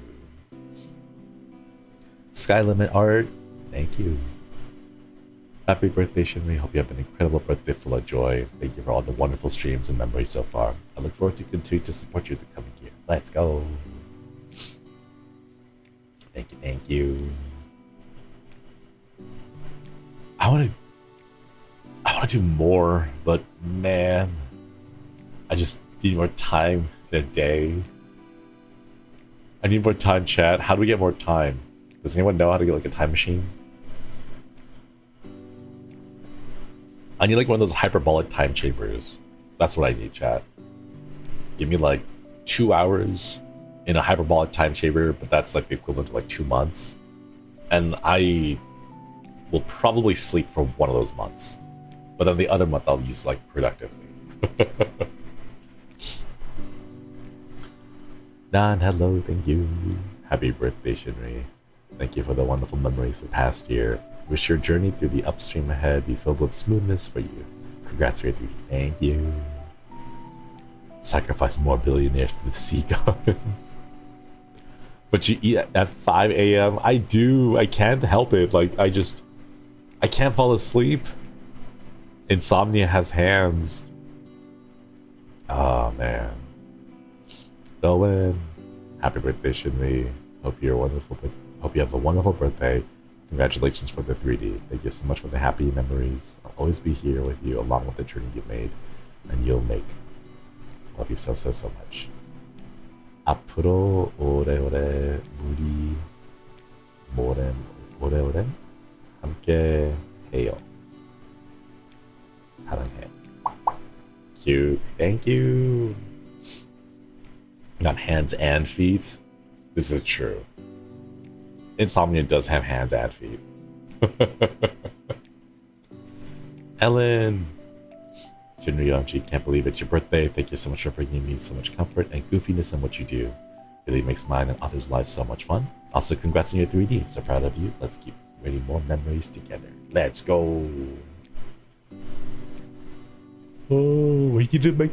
Oh, I need like a diary. I need like a journal. I had to write down these things, all the memories I've gotten. Like, I have some photos of my trip in Japan, and I'm realizing that I didn't take as many photos as I had wanted, because I look at it, I'm like, oh, I'm definitely missing like a whole week, because I was just so busy. I never really thought about taking pictures during the week, so like missing chunks of time, and it's like, ah, man, if only I had known, I would have taken more photos, more memories, you know? Is this why your birthday merch is a journal? It's supposed to be a journal because it's like you're supposed to write down like clues and stuff to help you on an investigation. But I guess it also works as a journal to like make sure you don't forget anything. Because my brain has been getting kind of forgetful. Spur, hello. Happy birthday. Thank you, congrats. Looking forward to another year of your Shinri. May you get all the monster and ghost girls. May your joys be cooperative and... Birthday, woo, gamba, yeah. Thank you, Spur. Thank you. Wings of Hope. They grow up so fast. I remember when you were just a fully grown man entering the idol world. Now you're a fully grown man on your idol journey. Happy birthday, Clay Mentor. Go reach your shiny, smiley story. Thank you. I want to sing that on stage at least like I want to dance to it. I don't know if there's choreo for it, but I want to sing Shiny Smiley Story one day. Amaya, thank you. Happy birthday, Shinri. Thank you for all your hard work. Congratulations on getting 3D models. Glad to see your efforts are gradually paying off. Hope that you and the boys, everything goes well. Stay healthy and happy. We love you. Thank you. Diane, thank you. You've always been an inspiration, and it's great to see you achieve these big milestones. Thank you for everything you do, and congrats for your 3D. Thank you, thank you. They performed it though, there's gotta be choreo? Maybe. But like, I don't know if the choreo, if they'll let me do the choreo for it. Because sometimes they're like, no, it's a specific choreo made for this event. And like, in order to use the choreo, you gotta ask for permission and all that, so... Just make the choreo like you did for the EN version of the Stars song.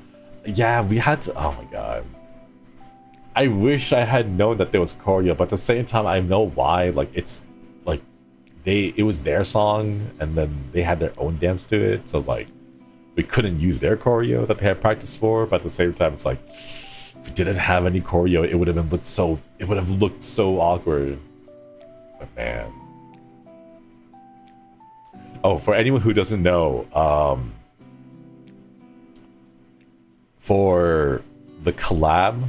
For the 3D collab, at the very end when we sang the English version of Find It, the first time we recorded that, we didn't have choreo for it. So we recorded it and then we danced. Like, I mean, like we air quotes dance, right? It wasn't really dancing. It was just more kind of like standing there and then just awkwardly shuffling around and like sashaying around. And that's all it was. And I saw it and I was like, oh no. Oh no, this is bad. Like, we can't have the whole 3.5-minute song just be all of us, like, just doing that, like, just shaking and, like, awkwardly swaying, you know, on the stage. Like, it couldn't do that, so I had to, like, come up with choreo on the spot to try to, like, give us some kind of a cohesive appearance. And I also had to teach the senpais the dance in, like, 10 minutes. So we try to keep it very simple, but man, it was so...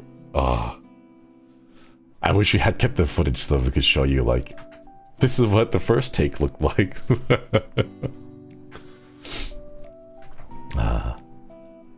Man. Man. Good memories, though. Good memories. Boat, happy birthday. It's been a pleasure to watch you grow over the past year and more. Look forward to seeing what comes next, and I wish you happiness and healthiness. Congratulations on getting your 3D. Thank you. Can you have a choreo for your original song? Maybe. I want to do...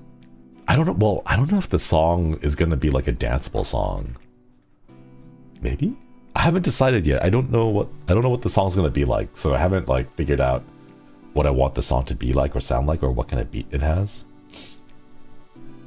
But we'll figure that out later. Earl Grey Milk Tea, happy birthday, Shinri. I'm proud of how far you've come, and I look forward to seeing how far you'll go. You're amazing and will forever be a source of inspiration for me. Thank you for being here. I hope we can celebrate your birthday again next year, and the next, and the next, until you're 30 season 10. 30 season 10. Man. Would I still...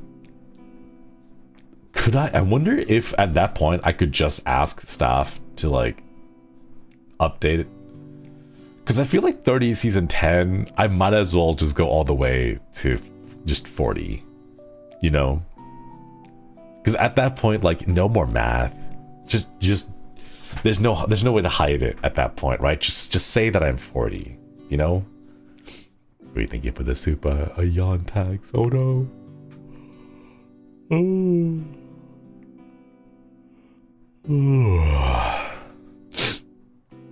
I'm gonna start getting like that gray hairs, like the little droopy jowls.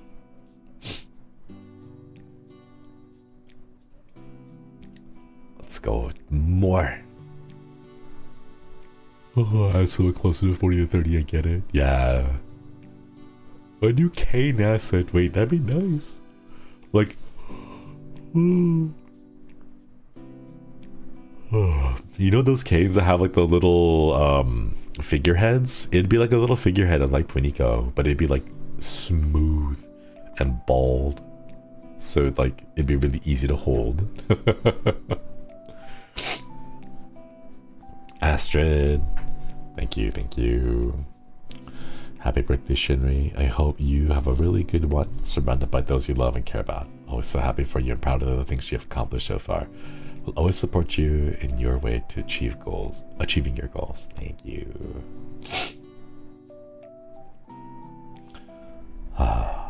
Gui, thank you again. Happy birthday, Shinri. I hope that what the Koi's cooked up for you this year bring you many happy memories for you to recollect when you're old and gray. Wishing you all the best things in your special day. Please don't forget you are amazing. Thank you. Thank you, thank you. Why we acted like he's turning 60? Because I feel like it. I feel that way in my bones and my joints, Chad. Aria, thank you. Happy birthday, Shinri. Hope you have a day filled with happiness, surrounded by the ones you love and nice treats. We're also happy for you and proud of everything you've done. Congrats on the 3D. Can't wait to see what you have in store for the future. Thank you. Shalka. Hey, yo, Shinri, happy birthday. Another year on and you're going on stronger than ever. Watching you continue to grow has been wonderful, and I've enjoyed every moment of cheering you on. Don't worry if you currently or ever get too swamped to stream. I know we in the Koi Pond will wait patiently and eagerly for your return. Thank you. Mentally young, physically dying. That's a motto. That's a get that on a shirt. Oh, pop. Oh, my back times 40. Peachy, thank you. Happy birthday. Congrats on your 3D, and I'm glad you're part of HoloStars. Whatever plans you may have in the future, always remember that we are here to support you no matter what. Keep shining, Koi Papa. Thank you. I feel like I gotta do more. I need to do more, chat. I gotta do more. Whenever my beard grows out, it's graying on my chin. Is it like solid gray? Or is it like speckled gray? Because salt and pepper, like not quite Silver Fox mode, but like the stage before, like the transition period from like Suave to Silver Fox, where you had the salt and pepper style, like that looks pretty good. That's pretty good. Like salt and pepper is pretty badass. There's like, I think it's part of like a side effect of like the actors that we know also kind of getting older, and they're also kind of going through that salt and pepper transition stage, right? And it's like, ooh, well, that's good. Like Mads Mikkelsen, you know, like, oh man, Mads Mikkelsen and like the salt and pepper looks like he has, man. They get mom with gray highlights. Yeah, a lot more gray hair strands. I kind of like the look. I think it looks pretty cool. As long as you like style it, I think it's pretty cool. Mads Mikkelsen, my Oshi. Mama Poki. Thank you. Happy birthday to you. I hope you enjoy what the Koi's prepared for you on your special day. Have an amazing birthday and wish you the best health every day. Thank you. Oh, I wish I had more time to go through these on the day of. Instead of like wrapping up stream, finalizing the packing, and then shuffling all the furniture back to where it was, and then having to run out to catch a flight. We knew. Thank you. Congrats on your 3D2. Thanks for always being a source of comfort and inspiration. Cheers to many more fun days ahead. Thank you. Let's go. This is cute though. Wait, let's zoom in a little bit. What does it say? Aww. Is that a cake? It looks like a cake. Oh, and it's like a 3D clay Puniko. Oh, squishy, squishy. Very cute. Thank you. Oh, sorry, chat. I'm gonna keep yawning over and over again. on the plus side, I'm hoping today, because I went to sleep at 5 a.m. last night and I'm like deathly exhausted. Oh hey Mona, good to see ya. Hello, how you doing? Oh. I think that because I'm super exhausted tonight, I might be able to actually get some good sleep. Hopefully the exhaustion from yesterday's insomnia is enough to overpower today's insomnia. So we'll see how that goes. Chocomilk, Tanjobi Koi Medeto. Wait, that's cute. Shinri, congrats on another successful trip around the sun. Thank you for what you do and for being a Holostar. I know you always say you want to do more. Hey, I do. Now you can keep reaching new heights with your creativity. Keep up the great work and keep taking care of your health. Sending hugs and head pats for being here. Thank you. That's the energy I got going into tonight, to be honest. You're gonna be tired until you lay in bed and turn off the lights. I know, that's the worst part. I'm so exhausted. But the moment I like, oh my god. I don't know, I've mentioned this story a couple of times, right? But like every single time I commute and I drive, I get home and I'm like exhausted. Like it's bad enough to the point where I'm almost falling asleep and I have to like try to actively stay awake while I'm driving. But as soon as the drive is done, as soon as I pull up into the garage and I park the car, I'm wide awake. I'm like eyes wide open, like my brain is wired. I cannot fall asleep. And like just 2 minutes before that, I was falling asleep at the wheel and I hate it. I hate it so much. Like, where did that exhaustion go, you know?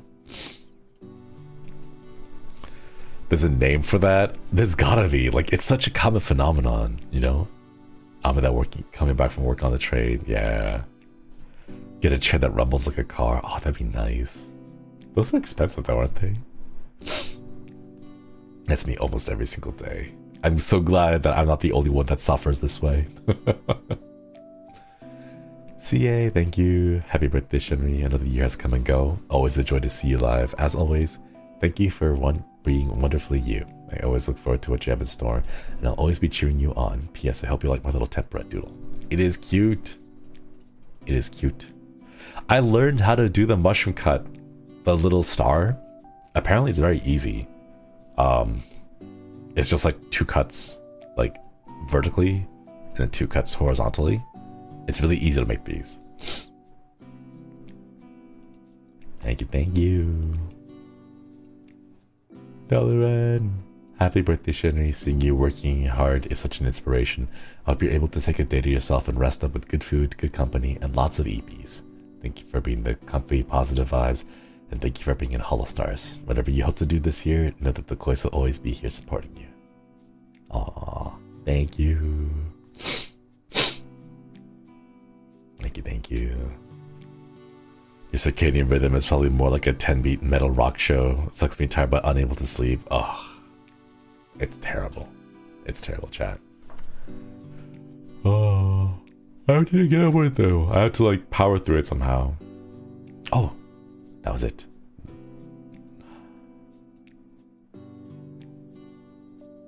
Wait, I didn't notice the little details in here too.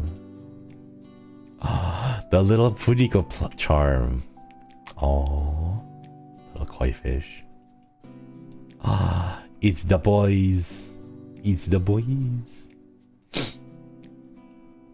I realized that we're like our Tempest, we have like a bunch of stuff. I know there's like a lot of folks who have like we have like mascots and fan designs. Like for example, I have Puniko, Battle has Phantom, and then Flayon has the Chibi-Trust. But then we also have like our fans of like the Koi Panions. Like Puniko is like one of Koi Panions, but not like all the Koi Panions. And like Phantom is its own unique thing, and like the Battalion are separate. And then there's like the Chibi-Trust, which is the little chibi robot. And then there's the Maki-Rudes, which are like scared cats? Scared void cats? I don't know how to describe them. They're like little squiggles, like living squiggles that are just constantly under anxiety. They look like they have anxiety all the time, and I like want to pet them. Their eyes look always like really like swirly all over the place. I feel really bad for them. Goo cat anxiety, goopy cat blobs, yeah. Axolotls, and then the culture slime. Cute.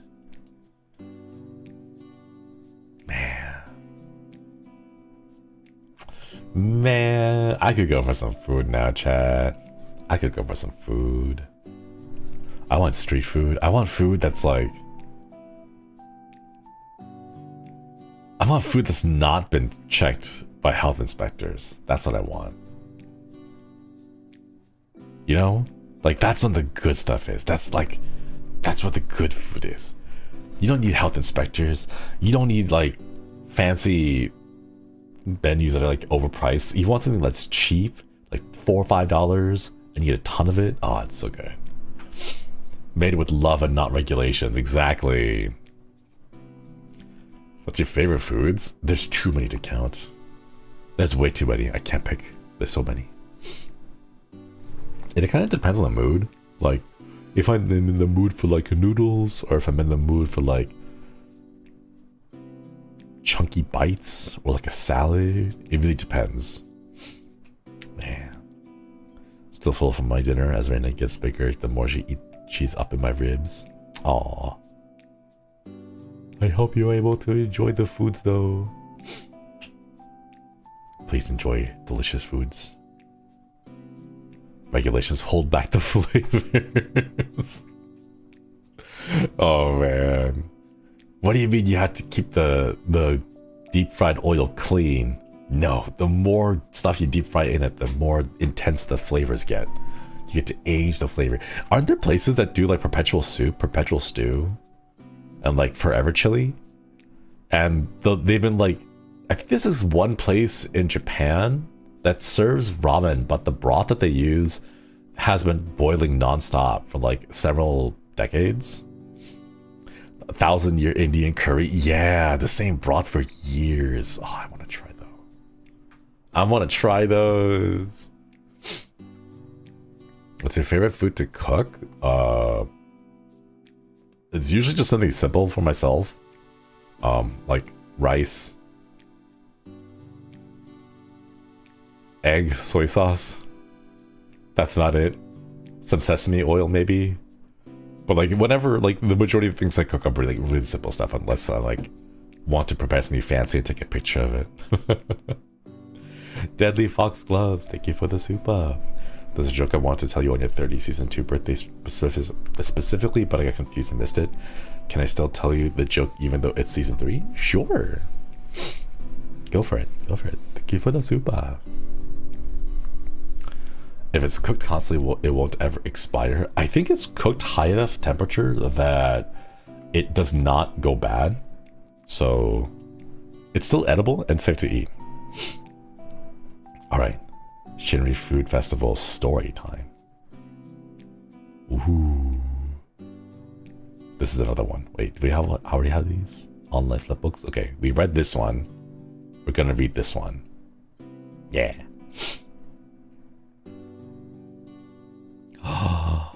Ooh.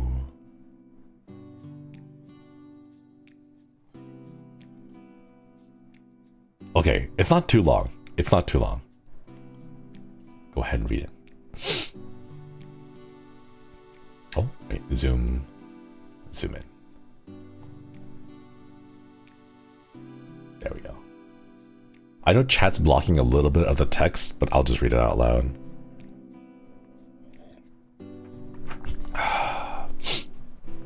If you keep food at 135 degrees and up, it should be good. Yeah. I kind of want to try though. I want to know what flavor comes in a broth that's been cooking for 100 years. Like,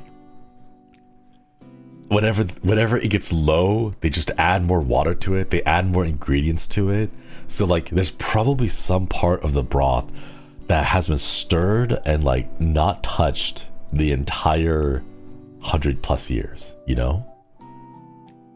And it's like, The concentrated flavor. Yeah, like hundreds of bones. Like, imagine all of that, like, bone marrow. All that flavor. Just, like, getting condensed and just concentrated, you know? The soup of Theseus. Wait, that's... If you have chili, but you keep adding new beans and new tomatoes every single time and more onions, at what point does it stop being the original chili? Alright, let's go ahead and read this. I want to turn on my AC again because it keeps heating up real bad in this room. Filter back up so it's not too low. Would you ever try like 5 month long soup? I have. When I was younger and enrolled in the academy and I lived alone, I had a pot of forever chili that was just for like, it was just chili going on forever. And I would buy like discount meat, like ground beef and stuff, and then just toss it in there whenever it went low. Deadly Foxgloves, thank you for the super. Don't get your hopes up, we're only celebrating for half a minute. It's your 32nd birthday. Hey. Wait, that's wait, that's kind of clever. I like that one. Thank you for the super. Thank you for the joke. 32nd birthday. Oh man. Honestly though, it's like it's a mood. Because at some point, I stopped really caring about my birthdays. I just kind of like, oh, it's my birthday, hooray! And that was it. You know, like I would literally spend about 30 seconds just kind of enjoying it, be like, oh yeah, it's birthday. All right, back to work. I think I go back to work and then just, I have like a little one of those like party horns inside my office desk. Open the drawer, grab one, hooray, dude, and then put it back, and then get back to work. Oh.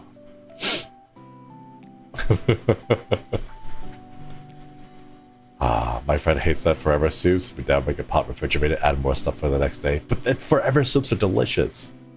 You get to have so many of your flavors, so many delicious, like, the textures, it's all like melding together. Bakeries in Europe that have mother sourdough starters and they kept going for 200 years. Kind of the same concept. Ooh. I'm curious to know what 200-year-old sourdough tastes like.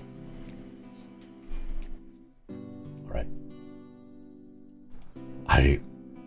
How much does it affect the flavor? I'm curious. I want to know.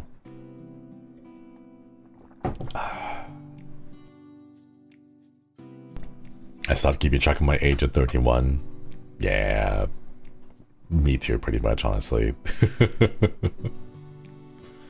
Alright, part 1. Shinri looked down at the map that Altair had handed him that morning. Early that morning. The only guidance his guild leader had given was an impish smile and a simple assurance that you'll like what you find there. Shinri was intelligent enough to know that it was related to his birthday, but he had no notion of what to expect. Pranks on the boys were not beyond the realm of possibility, like giving him a map with the wrong directions. He squinted upwards at the early morning sun, trying to orient himself. Unless he was sorely mistaken, the map was leading him directly into a dense copse of trees directly ahead. There was no hint of anything over there, except for an excellent hiding place for whatever surprise had been cooked up. Or maybe a ghost, friendly or otherwise. He tucked the map into a small day bag slung across his chest and trekked forward. Curiously, the deeper he went into the trees, the more misty it became, until the thick white air obscured his surroundings in a heavy haze. To Shinri's disappointment, no ghosts popped out. But his first hint of something soon appeared. A series of warm, glowing motes, like a line of impossibly still fireflies. Looking closer, he saw that there was a trail of string lights hung up high in the trees. His nose then caught a whiff of something enticing, and he inhaled deeply. Was someone grilling meat? That was enough to lure him forward, He barely had a sip of coffee in his stomach, thanks to Altair and an oddly persistent group of companions. Together, they urged him out of the guild hall and abruptly shut the door in his face before he could get to any food. The mist slowly began to clear. The loam was soft beneath his feet, and lush leaves urged him gently forward, waving in a soft breeze that carried with it the promise of a welcome surprise. There was an abrupt transition. One moment he was surrounded by dense foliage, guided only by the winking string lights above him. The next moment, he emerged into a large clearing and was immediately assaulted with a cacophony of noise, smells, and sights. It was as if he suddenly stepped into a bubble full of life. He looked around, gazing in astonishment at the change in scenery. It was a festival. A stone pathway wound its way through a line of stalls, each brightly decorated with signs, menus, and an array of different foods from all over the world. Vendors called to each other over the chatter of passers-by, urging potential customers to try their offerings. A smorgasbord of cuisines from every place you could think of, inside and outside of Elysium. Shinri could also see an assortment of tempura threading their way through the crowds, many of them companions, and all clearly burdened with some sort of task or quest. The last vestiges of the mist whisked past his face, and he blinked when the figures before him seemed to blur for a moment, and normal humans became overlaid with strange shapes. Larger, more imposing figures gestured with their tails as they conversed over their food. The long-haired children grinned at the cream and the food crumbs on each other's faces, pointed teeth glinting through the mist. Sharp-boned creatures laughed and joked with each other, eating with 2 claws while they grabbed more food and their 3rd and 4th appendages, and impossibly translucent beings chatted amiably with vendors, food turning equally ghostly when placed in their eager hands. Another gust of wind made him blink again, and they were once again regular people, with no fangs, claws, or extra appendages in sight. The early morning sun flooded the area with warmth and welcome, completely wiping away the brief hallucination. Just my imagination, Shinri wondered. Perhaps the long walk in the mist had befuddled his senses. He took another breath, and his curiosity was quickly shunted aside. The smells. Grilled meats and vegetables, fried foods, soups, drinks, fruit, desserts. Any street food that you could think of seemed to be present, almost offensive with how delicious they smelled. His stomach growled in protest, and he unconsciously took a step forward. Ooh.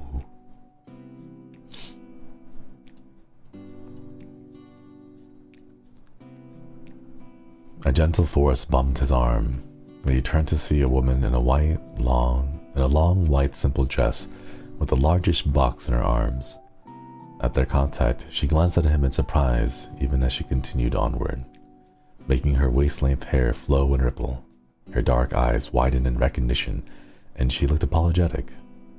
"I'm so sorry, Shinri," she called over her shoulder, still rapidly making her way towards the stalls. Before he could say or do anything, she was already lost in the crowd. Do I know her? Her lovely voice struck a familiar chord in Shinri, but he couldn't for the life of him recall who she was. And it was then that a group of companions finally spotted him and jetted their way towards him in excitement, their small bubbles bumping into each other in their eagerness to greet him. "Hey, sorry if I got here a bit late." Shinri petted each and every one of them, and allowed the group to pull him towards the stalls. As his stomach gurgled, he realized that it didn't matter who or what was here. It was clear that everyone was just here to enjoy some good food, so that was exactly what he would do as well. Aww. Part 2. Although the smells were enticing, Shinri had the foresight to pace himself. Sharing with the companions helped, and he was slowly but steadily eating his way through the festival, trying anything that caught his attention, which was basically everything. A vendor was passing him some freshly made food when a bell resounded 4 times, its deep, warm tone cutting through the noise. and there was a slight lull in the chatter, but it came back with renewed vigor. Folks seemed to walk a bit faster to reach their destinations, and some hurriedly stuffed food in their mouths before rising and dashing to the next stall. The evening notice, the vendor before him explained, seeing Shinri's confusion. Notice? For the closing. In a few hours you'll hear 3 bells, then a 2 short while after that, and the last bell will mark a return to the mists. Gave a deep, satisfied sigh. Can only experience this event once every now and then, you know? And that's why you see folks from so far off visiting. It's a rare spot where these types can enjoy themselves without worry. Someone scampered past them with a shout and wave, and the vendor lifted their hand in response, clearly familiar with them. Anyway, enjoy your food. Come back again tonight if you like it, because who knows when we'll meet next. With that jovial and somewhat odd goodbye, the vendor turned to greet the next customer, and Shinri hurriedly moved out of the way. Where are they from? What is all this? Give me just a minute, chat. I'm gonna go and pour myself some more. Or I'm gonna turn on my AC real quick again, just to try to cool my room, and then pour myself some more water as well.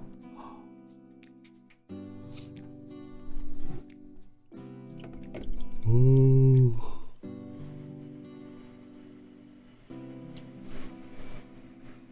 It doesn't help the fact that at a certain temperature in my room, my brain just starts working and it gets really... I get even more eepy than normal. But man, I'm gonna give it a little bit, just a couple of minutes to like let the AC cool down my room just a bit. And once it's cool, we'll get back to it. Yeah. Ooh.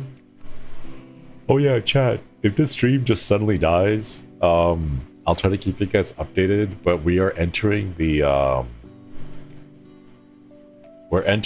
weather and the season where, like, if enough people turn on their AC at one time, the entire neighborhood has a blackout. So if any time in the future, in like the next like 2 months, I have a stream and then it just suddenly ends out like really abruptly, that's probably what happened. Like, enough people were turning on their ACs and then it just like took out the whole grid for the neighborhood. So I'm just warning you all, prepare for that. Because it will happen at least like 3 times. It just is. Bro, that's wild. Welcome to living in Elysium, where the cost of living is super high for absolutely no reason other than we want to make sure that we can take your money.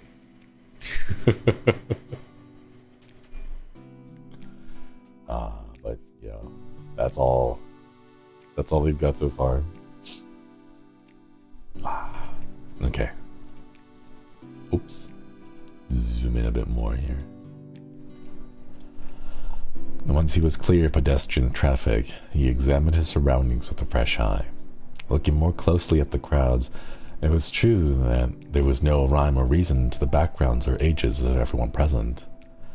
Where had all these people come from, anyway? Beyond the festivities, the sun was slowly beginning to sink into the sky, and the breeze had a cooler touch to it as it swept by. In the distant borders of the clearing, he thought that he could see slowly gathering mist within the foliage. The companion patted his elbow, and he looked down at the various tempura clustered around him, almost all of them with food in their paws, claws, or fins. Some still had crumbs or sauce in their faces, and one particularly voracious companion was absolutely devouring a piece of fried chicken, making him chuckle. You're right.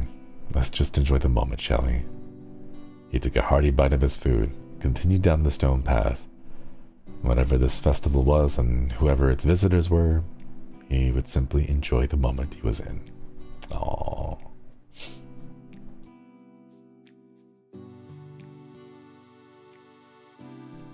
Man. Are you guys messy eaters? I like to keep myself, I like to be a clean and tidy eater because I can't, especially for street food. Like if I don't have access to a bathroom or like a wash basin or a sink, even just like a simple sink, I do my absolute best to eat cleanly because I don't want to get any sauce on my hands. Because if you're out and you have sauce, like sticky sauce on your hands, it like you can't wash it off and it just is sticky for the rest of the day, you know. So I like do my absolute best not to let myself get messy with street food. Mio Mio, hello. Give it the 3 months. Okoidi Okoidi. Never got to wish you, but happy belated birthday. Thank you. Hope you always have good coffee. Thank you. I hope so too. I kind of want to drink some coffee right now to like fight the eepiness, but at the same time, it's like, do I really want to drink coffee at 8:30? It's it's pretty late. I don't know if I want to drink it because it's probably just gonna make my insomnia even worse. Can't you just lick it off if it's food? You could, but it doesn't clean it. So it ends up still being sticky, which is the big problem. Yeah, I'll just put my AC back on again. Keep it just a bit. I'll try to cool down my room a bit more.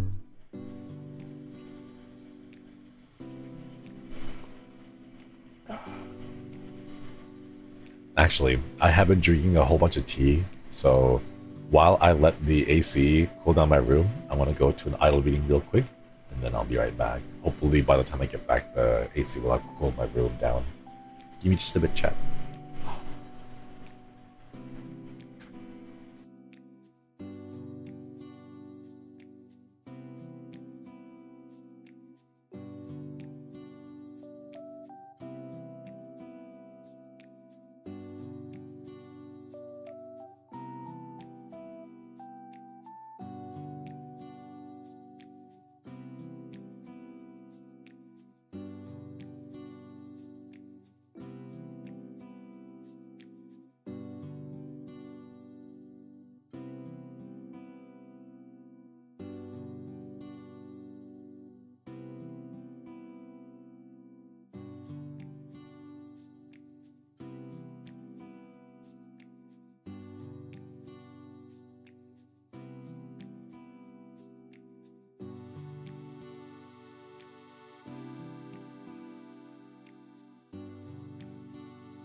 I'm back, but my room is still kind of hot, so I'm letting the AC run a bit longer so that it can be cool.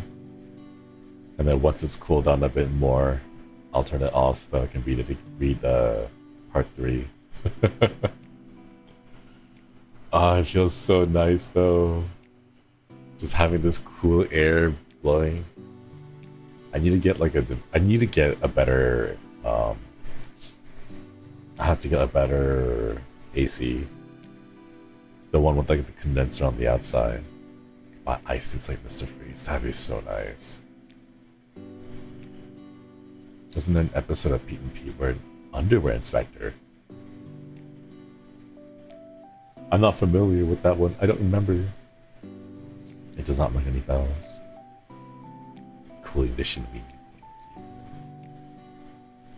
Oh man. I need to get like I want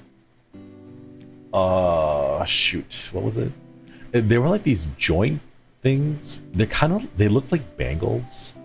Like really big bracelets. But the idea was that you would wear them on your elbows and on your armpits.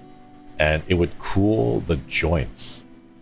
Like they had like the cool jelly, like the cooling gel pack, like chemical or whatever the substance is on the inside. But they're like ring shaped, so you wear them around your joints. And they're supposed to cool the blood as it passes through the joints because it's like more exposed. And supposedly it like cools you down a lot faster. Doesn't help that just to be near your PC. Yeah, my PC is going like, it's going real hot. I think I've seen those. I wanted to try them. I didn't get a chance to buy them in Japan because while I was there, it wasn't too hot. Like a few of the days it got like toasty, but it wasn't bad enough that I felt absolutely like I needed to purchase them. And then now that I'm here, it's like, I should have gotten those just to try them. My friend has one of those like fancy neck fan things. Like it looks like a horseshoe, but you wear the horseshoe on your neck. And then like the prongs of the horseshoe have these little fans that point inwards towards you. And then one of them, like you can tilt them so the fan blows down into your shirt and like puffs up the shirt and like keeps it cool. I wanted one of those. And a fan cap? Yeah, like oh my god, I want it. I want one. I want my entire outfit just to have little fans. That'd be kind of fun. Go. Okay, now it's a little bit cooler. Keeping your feet in cold water on a hot day cools you off, but I don't know if real. There's like a lot of blood vessels in your feet, so maybe? I feel that if you want to just cool down, like you could get like a cold compress or like a cold towel and then just place it around like your chest.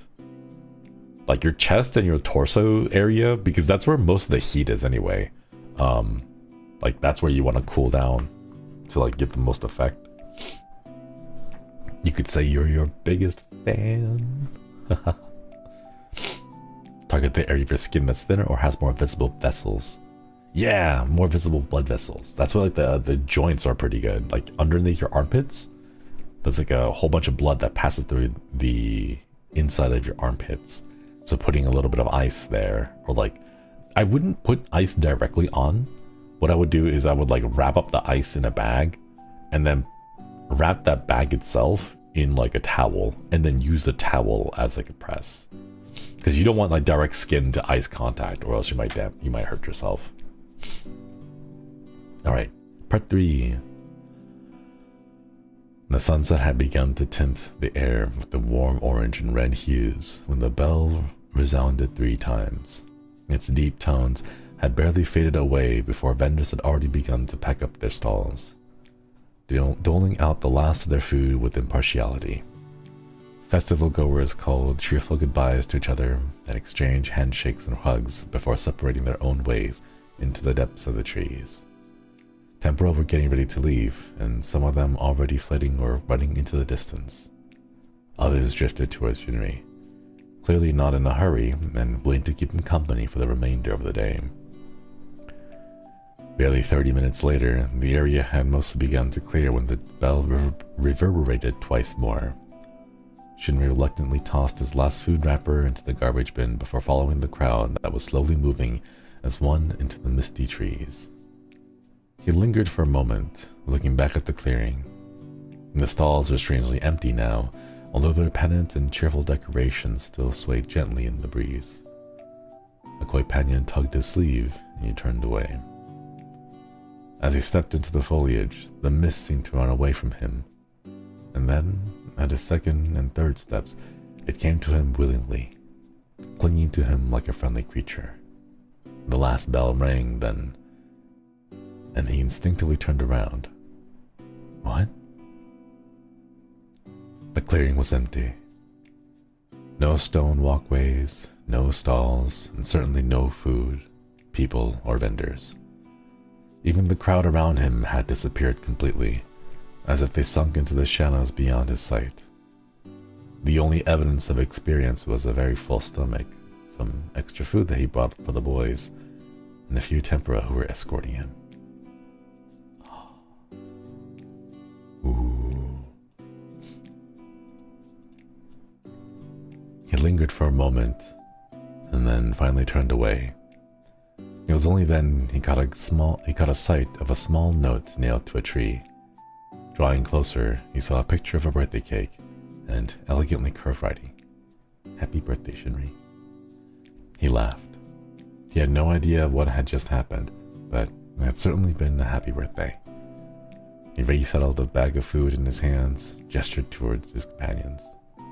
Come on, let's go home. Aww. Aw, cute. Thank you for the story. Man. Okay, chat, but like, I think that would be such a hilarious prank. Think about it, right? You have a whole bunch of you and your ghostly yokai friends get together, and then you're like, all right, we're going to spirit away one person, right? We're going to give them delicious food. We're going to have this entire festival just all for them, right? We're not going to hurt them. We're just going to just vibe and just have this great grand time, right? And then we're going to gaslight them. We're just going to like make it disappear and just bring it back, right? And the thing is, this human is going to go back and they're going to try telling all their friends about what happened, but they're going to seem like a crazy person. None of their friends will ever believe the stories, right? I think that'd be hilarious, right? Because you're already planning to have like a festival, right? You might as well pull a prank on like one or two people, just regular humans, right? Just for the heck of it, because why not? I think that would be hilarious. Like, that would be amazing. You know? It's a harmless prank, and they get to eat delicious food. And then they go back and they're like, oh my god, guys, you don't know what crazy thing I did. Like, what happened? It's like, I was going to this forest, and then I went to a clearing, and there was like all these stalls, but they were manned by yokai and ghosts. And they're like, come on, man. What are you talking about? You're going crazy. You're going cuckoo in the head. They'll never believe.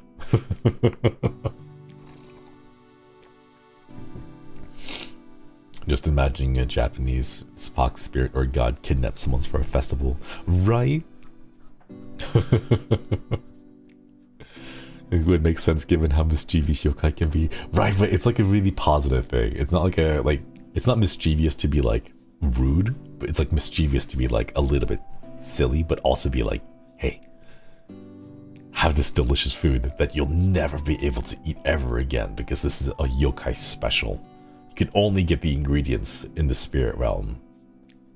And then, actually, that would be really mean. That would be terrible. Like, give them a taste of just like absolutely delicious food, but it's food that you can't get on Earth. Oh man, that would be mean. What if the food disappeared inside your stomach? Oh, like that one episode in Dungeon Meshi where like he keeps going into the living paintings and it eats food in the paintings, but then he can't bring it out because it gets trapped inside the paintings. Oh, wow. Or they just bored so they kidnap some random person, right? Thank you for the story. Thank you. So we got to the food festival, the story, and then this one is a game. I don't know if we have time to go through the whole thing though. Chat, how long is the If Monsters Bite Cute? Because I'm gonna be honest, going over to this and seeing this might be like a whole thing on its own. Does it say? Time to beat? It does not say. 2.5 hours? 5 by Shinri time? Oh my god. Around 2.5 hours without tangents. Oh my god. Might be best to have a separate stream for that. Maybe. Will you play it on stream? I think I might be able to do... Oh, there it is, yeah. Fairly linear game that takes 2.5 hours to complete. Yeah, this might need to be on its own on a separate stream. I don't know if I'm able to like stick it. I might do like 1 or 2 routes. I don't know what the story is like. Are they like chapters? Yongmei? Spend some time with a nice handsome guy like you. Oh. Who is that? You must be talking about the bridge. Silky. Hakusho. How do you know I was a bakaneko? Bakaneko? I hid my tail. But you have your ear sticking out.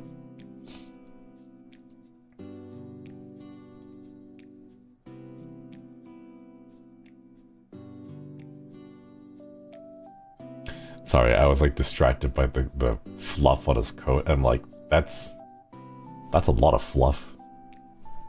Are you like compensating for something, Mothman? I see your fluff, your jacket fluff is bigger than mine. Soft and pettable. Oh, that's true. Moths are kind of puffy. They are kind of puffy, aren't they? Don't they also have like a nice layer of like dust that they just like sprinkle all over the place? Intimidated by his big fluff. It's an average fluff.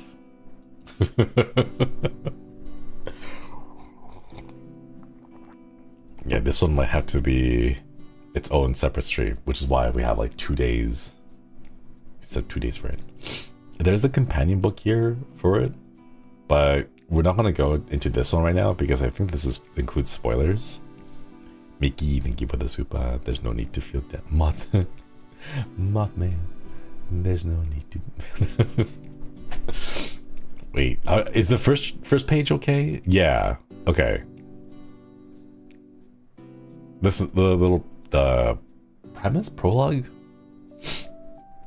In If Monsters by Cute, Shinri discovers a slim volume slid under his door that encourages him, not that he needed much encouragement, to befriend monsters while on his Guild Tempest duties. Soon afterwards, Shinri encounters Altair, who shows him a new Guild Tempest quest board, and Shinri's adventures in monster friendship start from there. This companion book covers many aspects of the game, from the script to the sprites, the backgrounds, and beyond.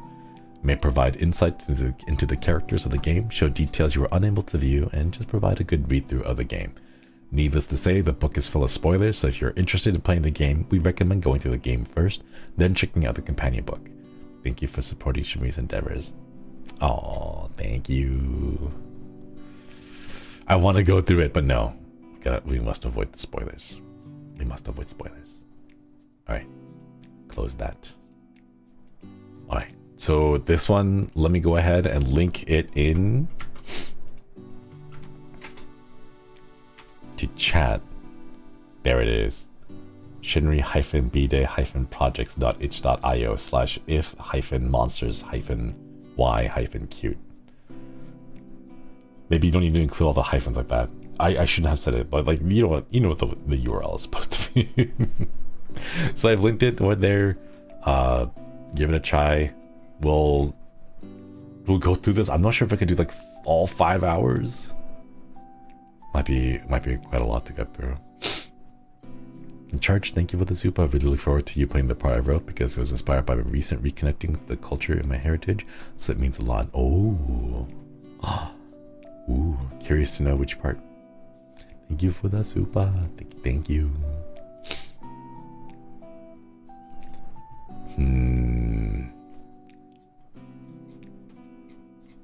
5 hours, chat. Why am I such a slow reader? Alright. Companion book, web viewer. That's all spoilers. Street Food Festival, PDF, accessible version. I think that's all for this one. Let's look at the credits.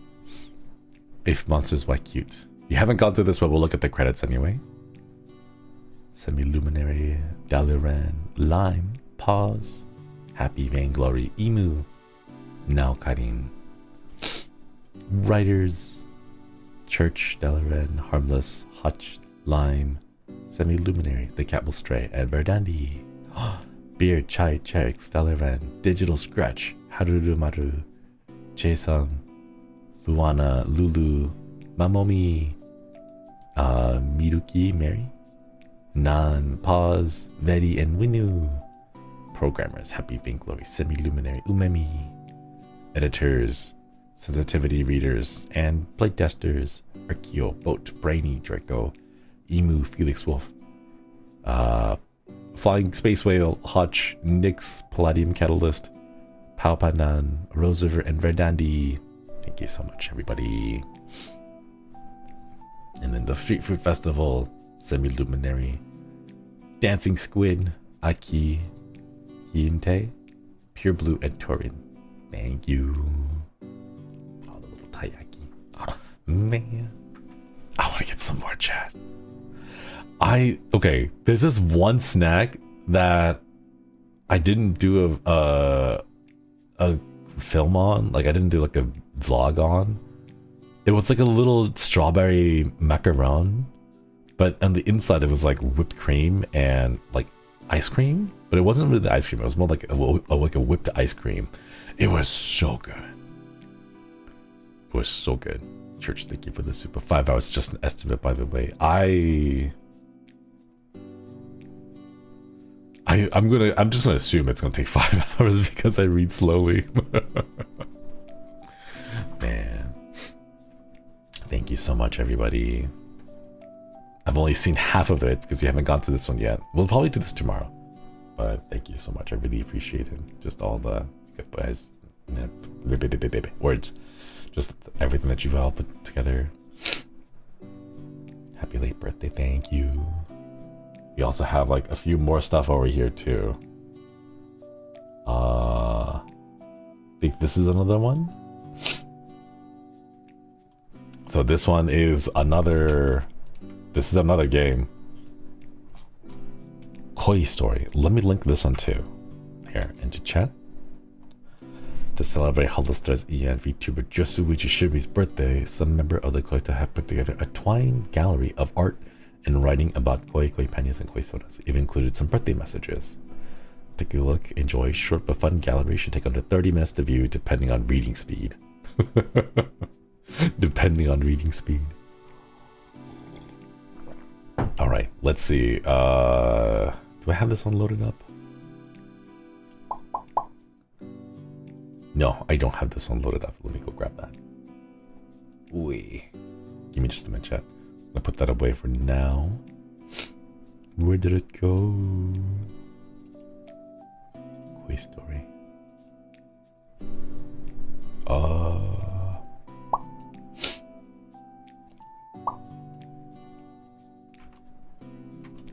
Okay.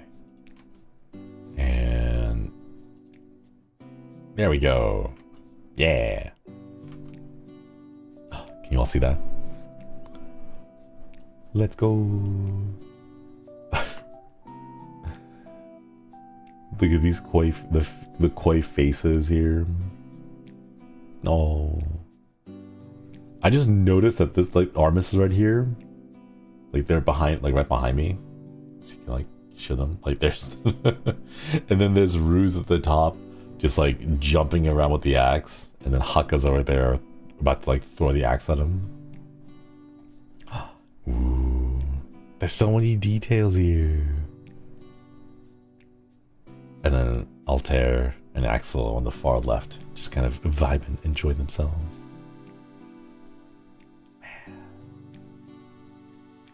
I had wanted to go get like a kite, one of these like koi, the carp streamer kites. I wanted to get one, but I couldn't find one. All right, let's take a look. Enter. Oh.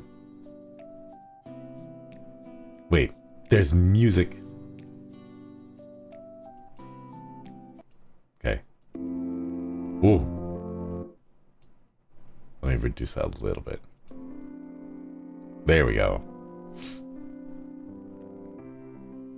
Ooh. Happy birthday, Shinri. Koi Panions have prepared a birthday gift for you. Lots of kois and koi sonas. Hope you enjoy.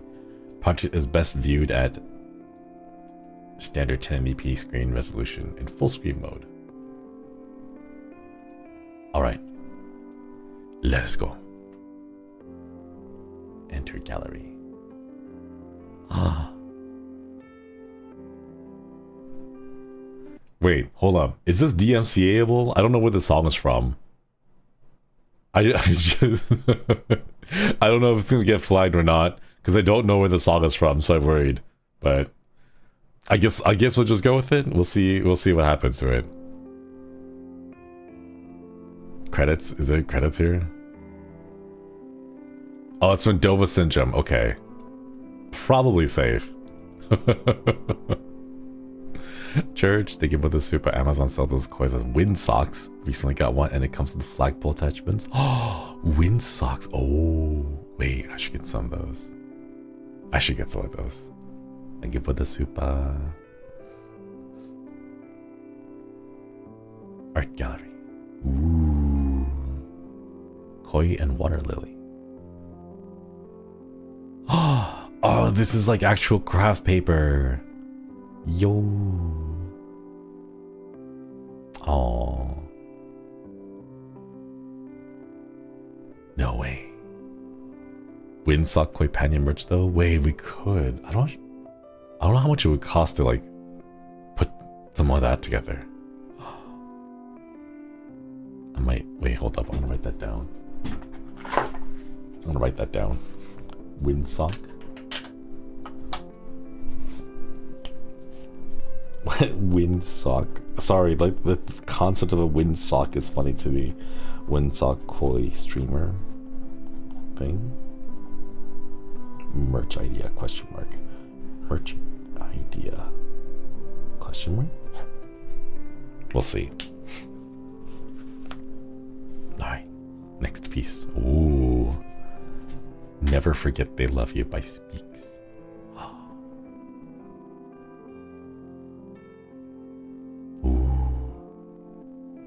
The music.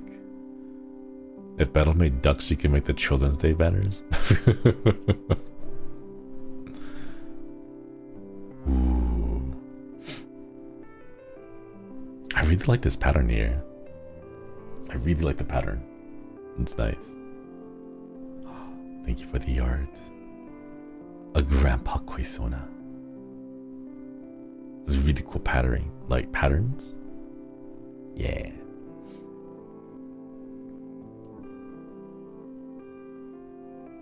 Barty's Loreboard compilation of Data Koi by Avi. Kokiri, thank you. Yeah. We love the red string. The little ghosts are so cute. Is this a... I'm not sure if there's a combination name for it. Like a... Mag... Koimite? Koimite? I don't know. It's like a It's got the golden trimmings of like a Magmite. I don't know if there's a combination name for it.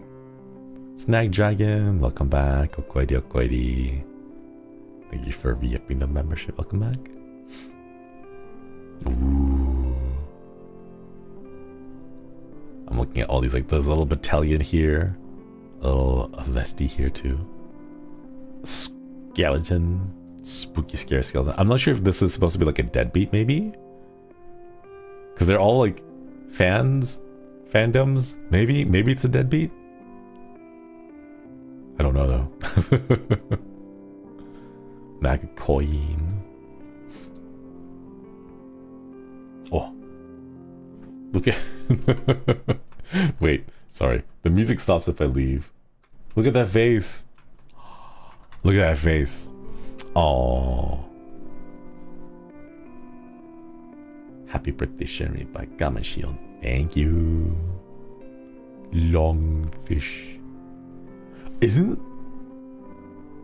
Doesn't I forget, someone has like flip-flops that are like a hyper-realistic fish flip-flops, right?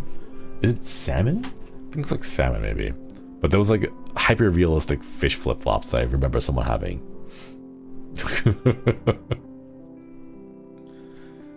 There's love to be found in the abyss too. Sing sweet Sarika, thank you. Oh, these little, oh, the little fishy. The little coins are so cute.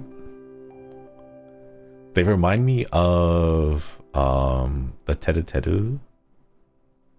You guys know what the Teru Teru are, right? They're like they're like little rain spirits. Yeah, little rain dolls. They kind of remind me of that. They're getting cute. Ooh. I love like the glowing watercolor. Yeah, Teru Teru Bozu. Yeah, they're really cute. Can make like, are they supposed to be white only? Because I'm wondering, like, what would it be? Would it be appropriate to like get a Teru Teru Bozu and then just like add koi colors to it? That'd be fine. Would that be crossing any taboos? I'm not sure. Sarika, thank you for the art. Thank you. A Relaxing Day by Incels. Aww. This is so cute. They float. Oh. This is a really nice day. Man. I would like to have the time just to be able to relax like this and just enjoy. Just, that'd be really nice. Man. The floaty fishies. I love how chunky they are. So chunky. I'm gonna grab one and just like hold gentle in hand. It's more traditional to do with white and ribbon than to have a charm and then the charm under it be colored. Oh, the charm underneath it. There's the pattern again. The waves. The rolling wave patterns. Very pretty. Thank you. Koinobori by Via. Oh, wait, the whole thing is animated. Whoa. No way.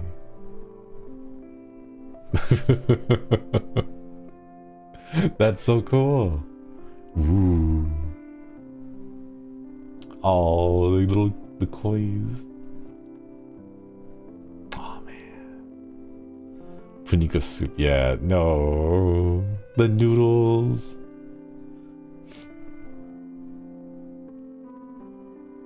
I should get some of these. I really should get like koi streamers and windsocks. That'd be really cool. Godlike art, yeah. I want to grab these kois. They look so chunky. They look really nice to hug. I would like really squishy. I want to grab and squeeze. It's so cute. Thank you. Return to gallery homepage. All right. Writing showcases. Ooh. Such huggable fish, right? Oh, look at this one. Koi Noir. And it's got like a news reporter's cap on, typing away on the... Oh no, my brain stopped working. Typewriter. There we go, that's the word. Why did my brain stop working at typewriter? Love it. Thank you. Ooh. Koi Noir. I think you have to keep them separate. I don't know if you can combine the two words together. I think it just had to be, yeah, Koi Noir. Because if you put them too close together, it just becomes choir and then coir. And it doesn't really make a sense. It's too short of a word. Alright. The Color of Her Scales by Flying Space Whale. The waterfall roared as it always did, a bolt of white emptying into the azure river below. For many koi, this was their chance to become dragons, and be seen as adults by the community. Some, however, would never get that chance. Naya would never be able to make it the leap up the waterfall due to her one small fin. Her birth had been an odd one, the egg cluster slightly damaged by a predator attacking the nest. This left her with the body that wasn't quite right. While most of her tribe could change into human form rather flawlessly, Naya's human form still bore the amphibian appearance of blue scales, fins, and sea green eyes. She had legs, but they required great effort to use, and often morphed back into fins. The nearby village called her a mermaid. People saw mermaids in two different ways. At worst, they were monsters, luring innocent land dwellers to their deaths so they could feast on their bones in the briny deep. At best, they were pretty creatures that possessed the minds of children, too foolish to understand that humans didn't have gills. They only existed as eye candy for lecherous sailors and nothing more. Naya was merely an other in both the aquatic and human worlds. However, one man saw the real her. Perhaps it was fate that the man known as Josuiji Shinri bore a creature, the water on his body. Some say that he used to be a koi long ago that permanently became human. Perhaps this is why he always seemed to return to the river to pick up rocks that cause attention. He always made sounds of curiosity and joy that seemed to belong to a mischievous boy, not a grown man with stubbly chin. A youthful smile shone upon his face, his turquoise eyes aglow with the spark of adventure. Shinri had no master, no one telling him to become someone they all knew he could never be. Naya would give everything to be truly free like him. One day, she worked up the courage to approach him when he next came to the river. He glanced at her and smiled, a warm, inviting look on his face. "Does my appearance not frighten you?" she asked, wide-eyed. "Why would it?" Shinri said. "I think you look very pretty." Naya looked up at him, expecting the typical lecherous grin. Instead, his face bore a genuine and warm smile. A blush crept to her face. "Someone like me can't leave the water for very long." "Then I'll come to you or buy you a fish tank so I can carry you around in." He laughed, a deep chuckle that seemed to surround Naya with warmth and comfort. "I have legs, but they always turn back into fins. I'll just be a burden to you anyway. Besides, I can never become a proper adult." Shinri made a curious noise. "You have tail fins. Can I see them? If you want me to see them, of course. Your scales look really cool too." She rubbed the scaly arm and brought it closer to Shinri. "People have said they look like aquamarines." Shinri's eyes shone in wonder. "You see these rocks I'm collecting? I'm gonna put them in a rock tumbler and polish them up. If I ever find a blue rock, I'll give it to you." He giggled impishly, a youthful sound coming out of his wizened body. Shinri gathered up his bag full of rocks and smiled warmly at Naya. "I'll come back tomorrow with the polished rocks. They'll look really cool. Coolest thing about rocks is that they're all unique. just like you and I. True to his word, Shinri returned the next day with 2 blue stones the color of her scales in his hand. Naya made them into a necklace and wore it constantly, reminded her that she had an ally in the form of a wandering traveler. Someday, she would find a way to be as free as him. Oh. Thank you for the story, Flying Space Whale. Thank you.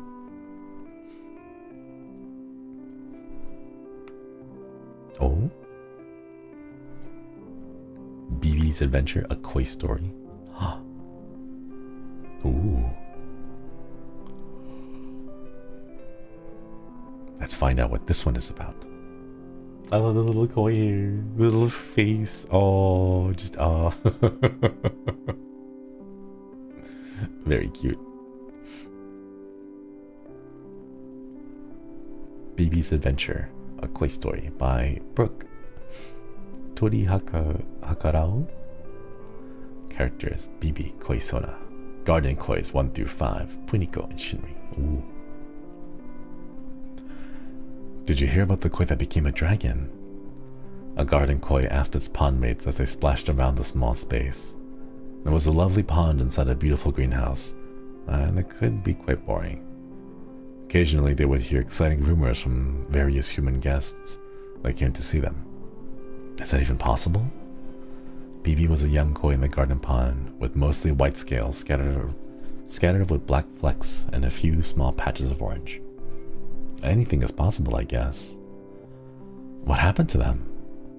Apparently they took on a human form and traveled as a rodent for a while. Rumor has it that they joined an adventure guild in Elysium. That sounds really exciting. I like to go on adventures too. How do you expect to do that? You're just a fish. BB had already swam to the side of the pool and was attempting to use their stubbly fins to pull themselves out of the water. I can do it. All the kois. No, you can't. Panicked, they grabbed onto BB's tail, trying to pull them back into the water. BB struggled to get out from their grip. I can do it. The garden kois gasped and shocked as BB's legs transformed into a pair of stubby legs. The transformation continued up their body till there was a fish head upon a human's body. With a plop, BB broke free of the other kois and landed outside of the pond. They concentrated a moment and poof, their fish head was replaced with a human head. I did it! The transformation wasn't perfect. Small patches of scales still scattered their body, but BB was pretty proud. Now I can go on an adventure. The other kois gawked at their friend. How did they do that? Where are you going? I'm gonna find the koi dragon. Anyone joining me? The garden kois murmured amongst themselves nervously. The pond, though boring and small, was safe. No one stepped up. BB sighed. This was not surprising. With nothing holding them back, BB got up on unsteady feet and marched their way out of the greenhouse, grabbing a cloak to cover their scales on the way. They waved goodbye to the garden kois. Bye everyone. I'll come visit once I become an adventurer like the koi dragon. Outside the greenhouse was loud and bustling with people. No one gave BB a second look. BB approached a kind-looking person. Do you know where I can find the koi dragon? The person gave them a weird look. Koi dragon? I don't know what you're talking about. Everyone else BB approached also didn't know about the koi dragon. BB was feeling defeated, and they thought that a dragon would be a well-known creature since they were so big. And they remembered what one of the other kois had said. Do you know where I can find a ronin? They asked the next person they approached. The person's face lit up in understanding. You mean the ronin of Gil Tempest, Josuichi Shinri? The name didn't sound familiar to BB, but maybe this Josuichi would know about the koi dragon being a ronin himself. The Tempest Guild Hall is quite a ways off in the forest just outside of Elysium. Would you like me to draw you a map? BB thanked the person and headed off in the direction that they had indicated. It was difficult following a map, having never used one before, and soon BB was lost in the woods. They wandered for a bit more, growing weary, missing the warm water of the garden pond. Eventually, a small stream came into view. Relieved, Bibi splashed into the stream, immediately turning into their fish form from exhaustion. Too late, they realized the map was destroyed by the water. Oh no, how am I supposed to get out of here now? Not being able to do anything more today, Bibi drifted off into a deep sleep. What felt like moments later, they were woken by tapping against the scales. Bibi opened their eyes to see another koi fish in front of them, with yellow and blue fins, wearing a strange wide-brimmed hat. They splashed backwards, startled. My apologies for scaring you, friend. Who are you? Me? My name is Puniko. And you are? Bibi. What are you doing out here, Bibi? You're not from the koi pond. Bibi felt a jolt of excitement, learning that the koi pond was nearby. I'm looking for the koi dragon, and I was told that there was a ronin that lived in the forest I could ask. I'm going to become an adventurer too. Puniko flapped their fins. Well, you're in luck. They're the same person. Can you take me to them? Of course. Follow me. Puniko began to swim back up the stream, and Bibi followed excitedly. After a while, the stream enters a clearing filled with rolling hills where a beautiful multi-story building sat. Bibi could see multiple people milling about the grounds. A tall man bent down to pick up the fish from the stream. Puniko, there you are. I was looking all over for you. He stopped as his eyes landed on Bibi. Puniko, is this a new friend? Puniko made little bubbles in the water in confirmation and explained the situation. Well, hello, little one. I'm Josuichi Shinri, Ronin of Guild Tempest. Welcome to the koi pond. Shinri gestured to the guild hall. Now let's go meet everyone. Shinri picked up Bibi and Puniko, carried them towards the grand building. Bibi could tell that this was the start of an amazing adventure. Aww. Cute.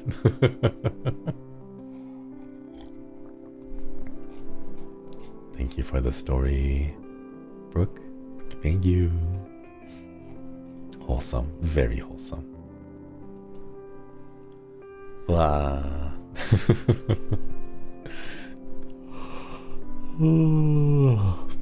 Sorry, Chad. I'm still deep.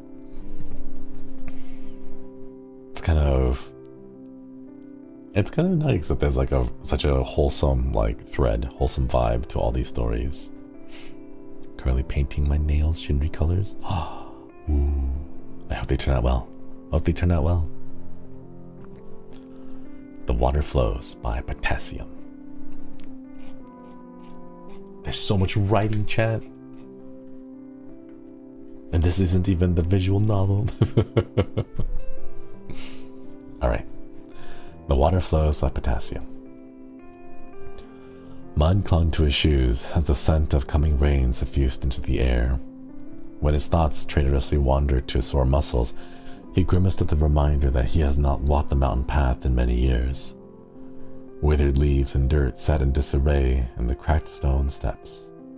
Each step beckoned the man closer, as it once did when he was once a student, a master, a beloved legend. The Josuiji family were proud of rare talent forged within their son Shinri. The young man had grown to the miles of bamboo planted around this family's estate. Each year, his parents would exclaim that he would one day be tall enough to touch the heavens without sparing any effort to raise a finger. And he may as well have, as he had passed his early school years without ever causing grief to his teachers.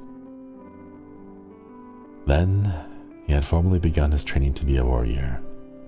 This path had already been promised to him, a tradition fulfilled by all Josuiji children from the main family. And Shinri would surpass milestones even his fathers and grandfathers had not earned when they were young men. His strength in both body and mind were invaluable in battle. He became an expert leader in defense against corruption, remaining victorious after each encounter of even the highest classification of beasts. Shinri's reputation earned him respect from everyone in the city, and after a mere 2 years serving as a teacher to new warriors, Effusive laudation would trail after his name in uttered whispers from any Xenocunian's lips. Such was his fortune as a hero. A hero stands in darkness. Pressure was welling behind his eyes, and an ache attacked his joints.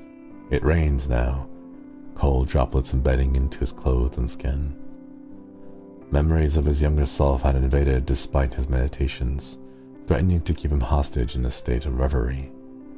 As Shinri observed the entrance to his family's mansion, the bitterness swallowed him almost completely. His clothes felt heavy, sticky, and uncomfortable, a shackle keeping him in place, forcing him to confront the ruin of reality. Where was his confidence now, in the face of such torment? Shinri trudged forward, despite the weight holding him back. He struggled to open the doors, and when they finally did open, the doors refused to slide close. As he ghosted through the halls, silent on his feet, breathed slow and measured, he found that all the doors inside had been similarly damaged. Wherever he looked, at the ceiling or in corners, he found a thick layer of dust. The family had fled and never returned. He fought the urge to sneeze despite the dusty scatters of his movements and the icy touch of his damp clothes. Hastening his steps, he proceeded. Then he slid the doors open to his old bedroom. He lingered at the threshold for a moment, then stepped in with a sigh. The floor beneath his feet had warped without proper care, but all of his belongings were still organized to his preference. Multiple shelves housed his books and collections. His finger reached out and touched the many rewards thrust upon him by grateful villagers. His heart squeezed as he remembered their voices, their names, but never their faces. The weariness he felt intensified tenfold when he finally sat before the low table neighboring a lengthy box. With his sleeve, he wiped at the circular mirror set on his desk and looked. He saw a man who should not be there, who does not belong. At once, he tore his gaze away from his reflection and opened the box. A parcel waited for him in a cloth, stamped with the Yasuiji crest. He carefully unwrapped it. The weight of the bow stripped his back did not compare to the sword in his hand, an heirloom passed between generations of the Yasuiji family, bestowed to him on his final night as a Xenocunian hero.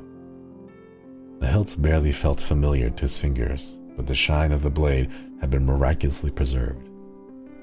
Peering at the metal, he found his eyes glaring back, as if he had been looking into the clear water of the Mirror River cutting through Xenocuni. On many occasions, he had done so alone or on excursions with his family. His father, in particular, liked to invite him on walks along the river, as the Yasuiji compound was located along one side of it. Sometimes they would walk in peaceful silence, other times he would lecture. Mizu ni nagasu? Shinri closed his eyes at the familiar proverb echoed in the gruff tones of his father's voice. The water flows was a teaching from his days as a student, and then as a teacher himself to bright young talents. Although, as his peers jokingly remarked, he could not be more different from a flowing river.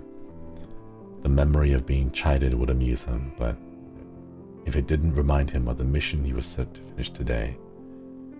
Shoving aside his discomfort, he lifted the sword and fastened it to his side with the cloth. Touching the blade reminded him of his shame, yet the cloth brought his mind to his mother. Although her face carried a stern expression, her soft voice often spoke of the high hopes she had for him. The fabric in his possession may have been woven by her. He struggles to remember, and his heart aches at another failure. With the precious items gathered, he rises and swiftly exits the room.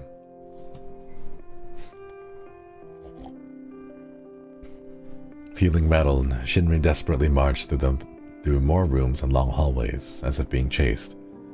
In a sense, he was being chased. For too long, he had avoided the demons and ghosts haunting these halls, For too long he neglected to pay proper respects. The guilt he had carried must be laid to rest, and soon. With one final tug, he burst into a messy courtyard. More dirt lay scattered over once pristine white stone. The former protege gasped, chest hurting from the breathing and assault of the fresh mountain air and the contrast to the stuffy air inside the building. Still, he continued his pilgrimage, stepping over stray twigs and whatever trash swept up on the raging winds, into a grove of bamboo behind a dilapidated estate. His emotions fed into his need to keep alert. He had not been here since he was given the sword, dressed in the new attire befitting the next head of the household. Shinri's breaths were shallow and painful, but they were enough to keep him going. Further, he walked into the grove despite the new moon and the lack of lanterns in this part of the estate. His eyes played tricks on him, manifesting looming shadows here and there, the edges of his periphery. When he swiveled his head to look, the shadows vanished, only to taunt him from a different angle. Even though his clothes had finally begun to dry, it rained. It was cold, and blurred his vision even more. The rain fell so hard he strained his ears, listening for if an intruder could be stalking him. His shoes continued to sink in the slippery mud. Then his steps faltered and stopped at the edge of a patch clear of any plants. His vision was obscured, but he knew that he was on the ground was a row of stones set equally apart from each other. Shinri spoke to each grave, hoping the spirits of those he failed to protect could hear him over the sound of the relentless rain. He pleaded forgiveness over and over, even when his legs weakened and he groveled with his head touching the ground. Thunder booms and the wind screams. The bamboo loomed tall, trapping him with the spirits and shadows still lurking in his vision. Among the chaos, he began to hear whispers. He shivered and wrenched his eyes open, darting them from side to side. When he found nothing but darkness, he swallowed and raised his head. He blinked. The spirits have come, yet they have taken on a form of ghostly koi. Suddenly, their whispers were drowned out by more insistent thunder and impatient wind. The source of the chaos has come, the corruption beast. Shinri's heart leapt to his throat. Here it was, the source of his regrets. The koi drifted to his side as he immediately took a defensive stance with his sword. Had he been paying attention, perhaps he would have noticed the increasing glow of the fish. Alas, but he was but a man prepared to take a final stand. This was his mission: slay the demon of his past literally, and pray that the heavens would finally be appeased. The beast roared, the force of it enough to shake the bamboo. He anchored himself by holding onto one, and when the awful noise stopped, launched himself at the beast. Although the koi were helpful to rush up front and light the way, he was able to do nothing but slash blindly. The beast was rare and old with unknown weaknesses, the only thing he knew the first time he hunted it. With the pang, he realized that after all this time, the beast would have accumulated more corruption. It was stronger, possibly even smarter than before. The beast merely swiveled its head and stamped its sharp rows of teeth at him. It roared again, and Shinri was catapulted into a thick wall of bamboo, the kois chasing after him. Dizzily, he wished he landed on the ground instead. He grunted and gasped from the pain as he slid to the ground. He was too weak to stand, yet he used the heirloom sword as a crutch anyway.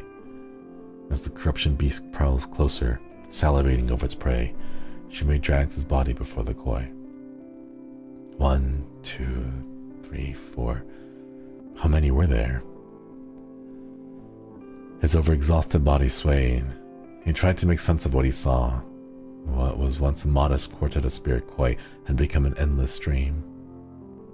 There were as many of them as there were bamboo, the shimmery but blue hues illuminating the darkness of the grove. The beast growled at the sudden threat, irritated and confused. It tried to stomp at the koi, but the spirits were unaffected and merely danced out of reach. Thoroughly frustrated, the beast roars again and lightning flashes across his body. The next attack would decimate everything in the vicinity. Shinri roared back, unwilling to see another gruesome end. He desperately shuffled forward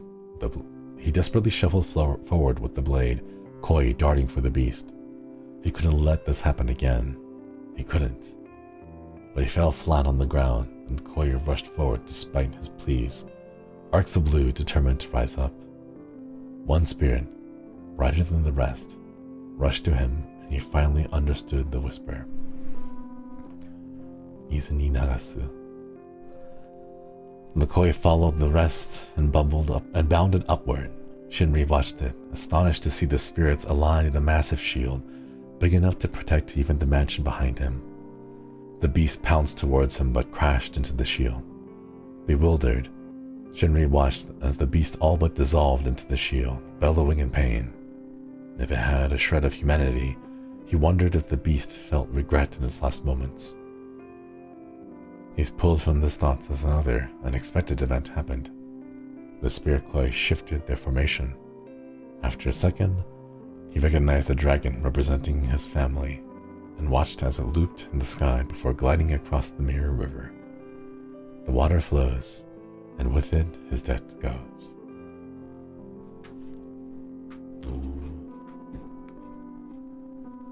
Potassium, thank you for the story.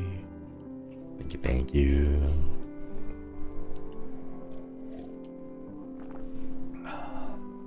These are such nice stories. Aww. Thank you. The collective we call home by CA. Gumpy Dreamer. Whoa. There was once a lonely soul meandering around with no particular destination in mind. They exist in a void all by their lonesome. The soul didn't exactly mind being alone. The empty void around them gave reminders something was missing, a spark of inspiration, or even color, to give their days more excitement and brightness. One day, someone was born. A Ronin most called. A Ronin named Shinri. Josuiji Shinri. His name carried on across the cosmos, making waves leading color and comfort. Those waves eventually reached the void, the same one the lonely soul resided in. And bright colors shone, filling the once empty void, making the place much brighter and inspiring. A soul with no particular form transforms into something called a koi. This seems fitting, they thought. It felt right, felt like home. It was cozy, but why was that? The koi looked at the Ronin, the one named Shinri, Josuiji Shinri, surrounded by others in similar form, surrounded by kois and tempuras, like the food. The koi shook their head, looked back at the group. The group was having fun with no care in the world. How nice, how fun, but why was that? The koi wanted to find out, so they joined them on that long journey to unlock the answer. And on they went on that long journey. It's been a while. The once lonely soul, all by their lonesomeness, with aimless meandering, found their answer, and they weren't alone. They have color, inspiration surrounding them. Empty no more. I finally know. And on they went to the collective they now call home. Aww.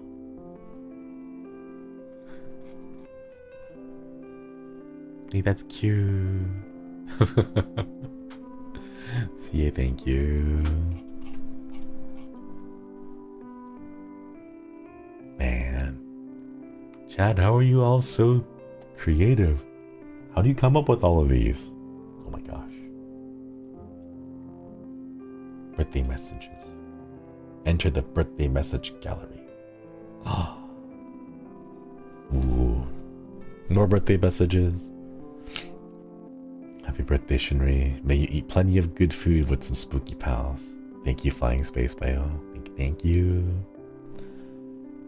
Happy birthday, Shinri. May your birthday be a joy and comfort to you, and may you have many more. Semi-luminary. Thank you. Happy birthday to the Ronin who runny walkied into our hearts. 30 is the new 30. Let's continue on our journeys, supporting each other and investigating all the entity and ghost lore. Abby, thank you. Happy birthday, Shinri. I hope you get lots of tasty food on this special day. Remember to stretch and hydrate. It's good for the fins. Brooke, thank you.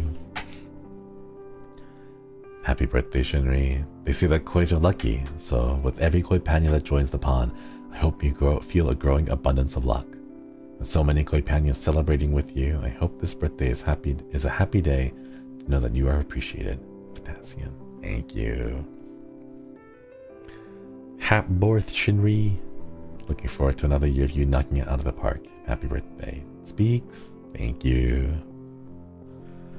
Dear Shinri, from the moment your debut was announced to today, I never imagined how much my admiration for you would develop. When Vanguard was first announced, I was immediately interested in you, and when you debuted, my interest just got piqued further. But before I realized it, I was avidly watching you and cheering you on, and suddenly I realized you had become a Kamiyoshi. You're now one of my greatest inspirations, because watching you and your journey just makes me believe that it's never too late to chase your dreams. I'll always continue cheering you on and believing in you. Congratulations on your 3D debut. Can't wait to see what else you have in store. Hope you have the best birthday ever. Happy birthday. Your eternal supporter and koi penyan, Kaika. Thank you. Thank you, Kaika. I'm sorry mine's so long. No worries. It's all good. Happy birthday, Shinri. I lurked and stayed on the sidelines for the majority of this year, but I recognized all your growth and hard work regardless. Here's to another amazing, wonderful, fantastic year with you. Can't wait to see you become the idol you've always dreamed of being. With all my love, Sarika. Thank you. Happy birthday, Shinri. Another year has come and gone, and we've made more great memories. You've accomplished so much this year, and we're proud of how far you've come. Congratulations on making it another trip around the sun. Hope you treat yourself to something tasty and that you have a good time. Thank you, Mickey. Happy birthday, Shinri. Goodness, it's been over a year since you debuted. Time really flies by, doesn't it? Even though I'm just a little koi amongst the whole pond of other kois that's usually in their own little quiet corner, and one that's usually shy to fully interact with others. Being part of the collective brings me so much joy. And I say this quite often, but thank you for being you and existing. I feel like every day would not be the same without your presence, and I'm sure the others in the collective feel the same. Thank you for being you, wherever your journey takes you next. Continue to cheer you on with light sticks in hand. Huzzah! Thank you, CA. Thank you. Aww. Chat. Oh my goodness.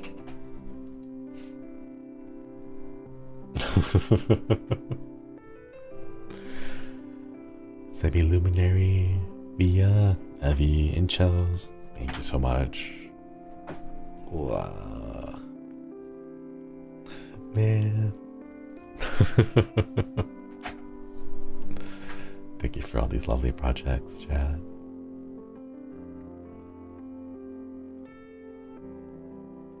Oh, it just goes back and forth. Ah, I see. Thank you, everybody.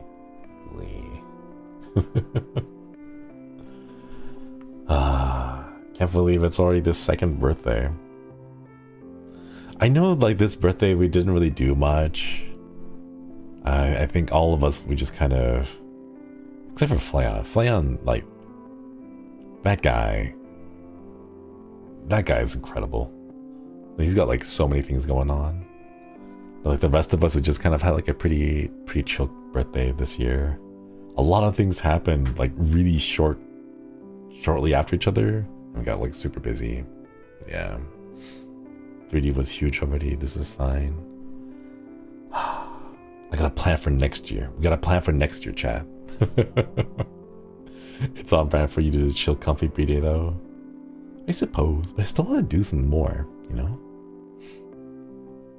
Nothing wrong with the chill birthday.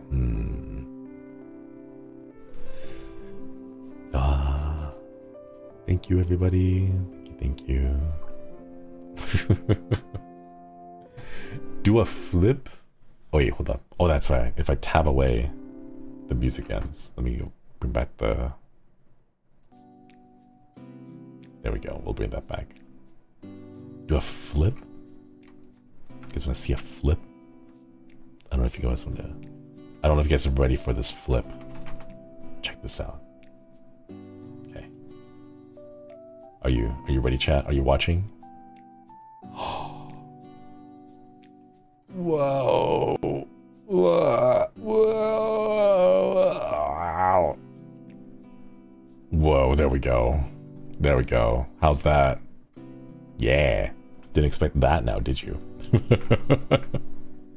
Had to do it very carefully and very slowly, or else I may have hurt myself. But there you go. There's a flip, chat. He's so cool and flippy. He can do a flippy floppy.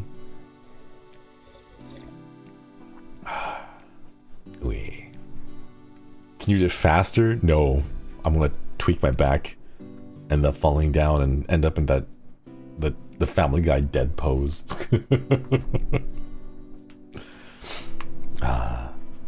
Maybe next year you'll do 2 flips. Yeah, next year we'll aim for 2 flips.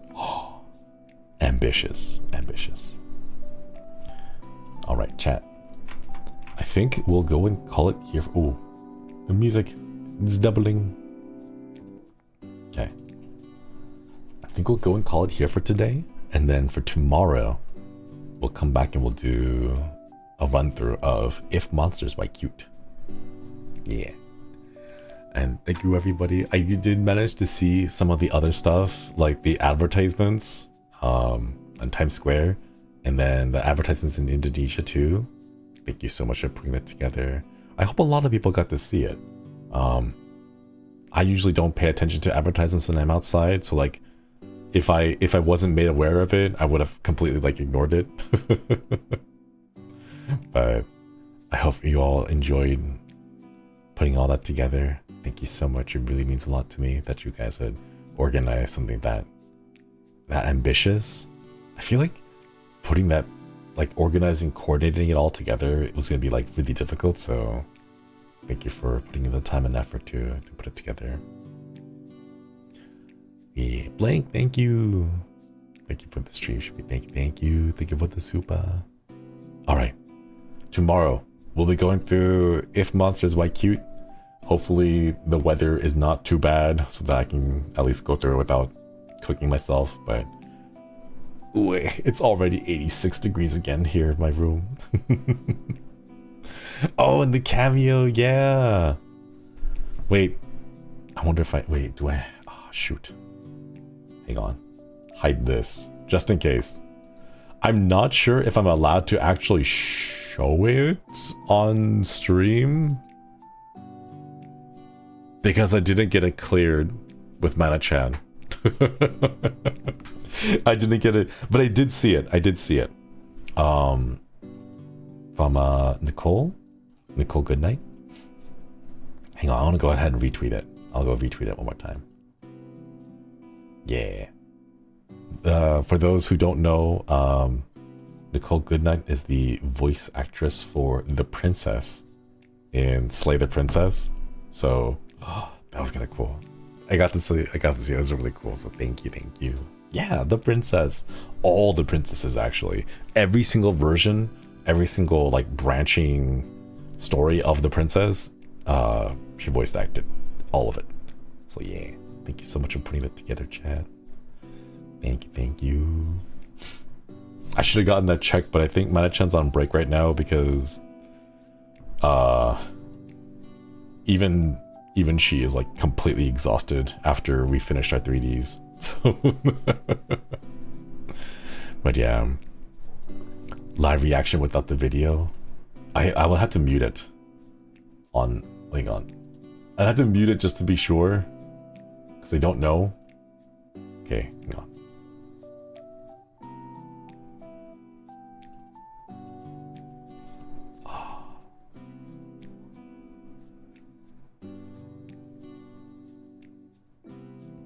I'm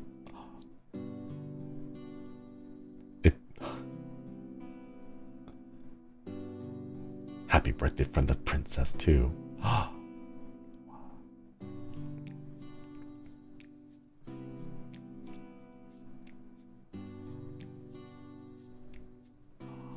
She's going through all the voices.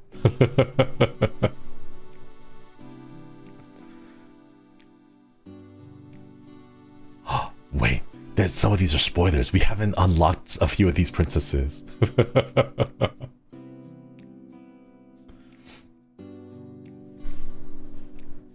Aww.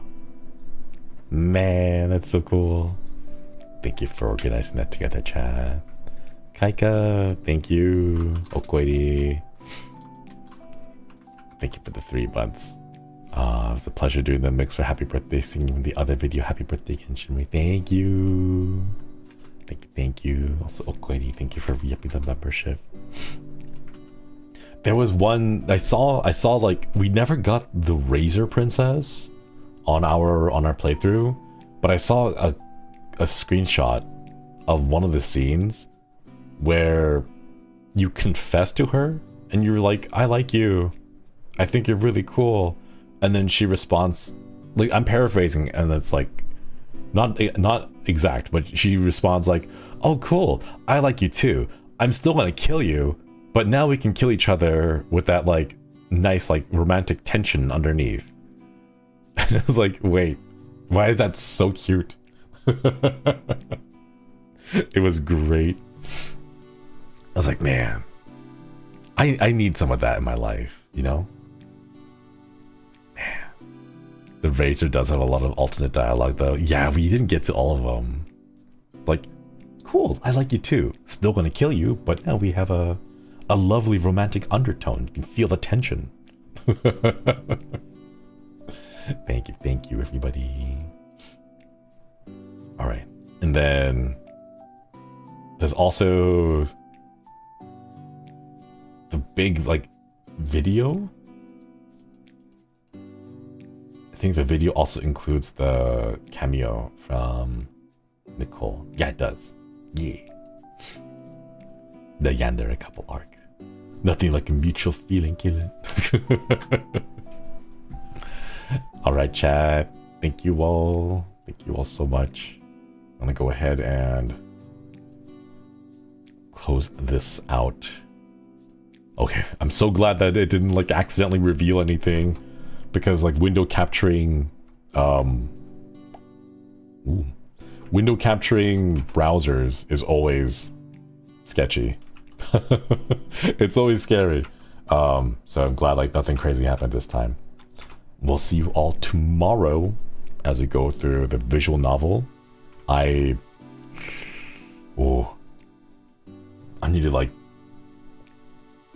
prepare a whole bunch of like coffee for that. Hopefully I'll be able to get enough sleep and I'll have the energy that won't be like yawning through the whole thing. But we'll see. I'll try to get some sleep tonight, chat. Thank you all for stopping by again. Thank you so much for all the happy birthday wishes.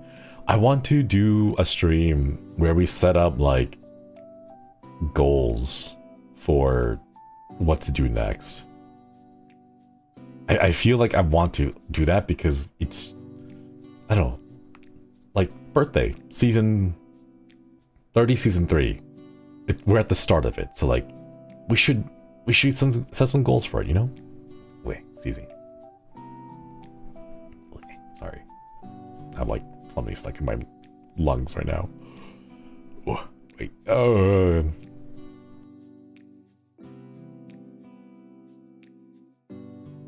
we go. Yeah. Kind of like New Year's resolutions. Yeah, but the new year is my new birth year. Heck yeah. Songwriting stream. Are we allowed to do that? Like make up songs? Maybe.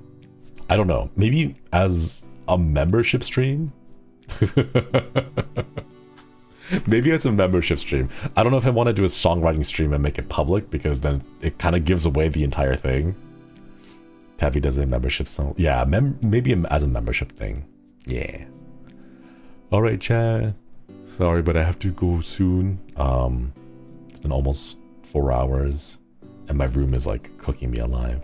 So yeah, thank you all again for all the birthday wishes. Thank you. I still want to do more. But one day at a time. Yeah. All right, chat. See you all soon. See you all tomorrow as we pick up the visual novel If Monster White Cute. All right. Today, I also noticed that like everyone is singing. I'm not sure what happened or when the memo went out, but everyone is doing unarchived karaoke's. So I'm gonna send you over there to their channels and then see if anyone's still singing. Octavio is singing. Haka is singing. Axel's playing Final Fantasy. Oh my god. Octavio or Haka. I don't know who to send you on to. They're both unarchived. Why are they both unarchived? Tavi started karaoke first. Okay, I want to send you over to Octavio, because if he started first, he might end first, and then he might be able to send everyone over to Haka all together, like a big raid, like a wave, like a tsunami that builds up. So we'll send you over to Octavio, and then Octavio can, when he ends, we'll send you over to Haka, because I think Haka might be going long.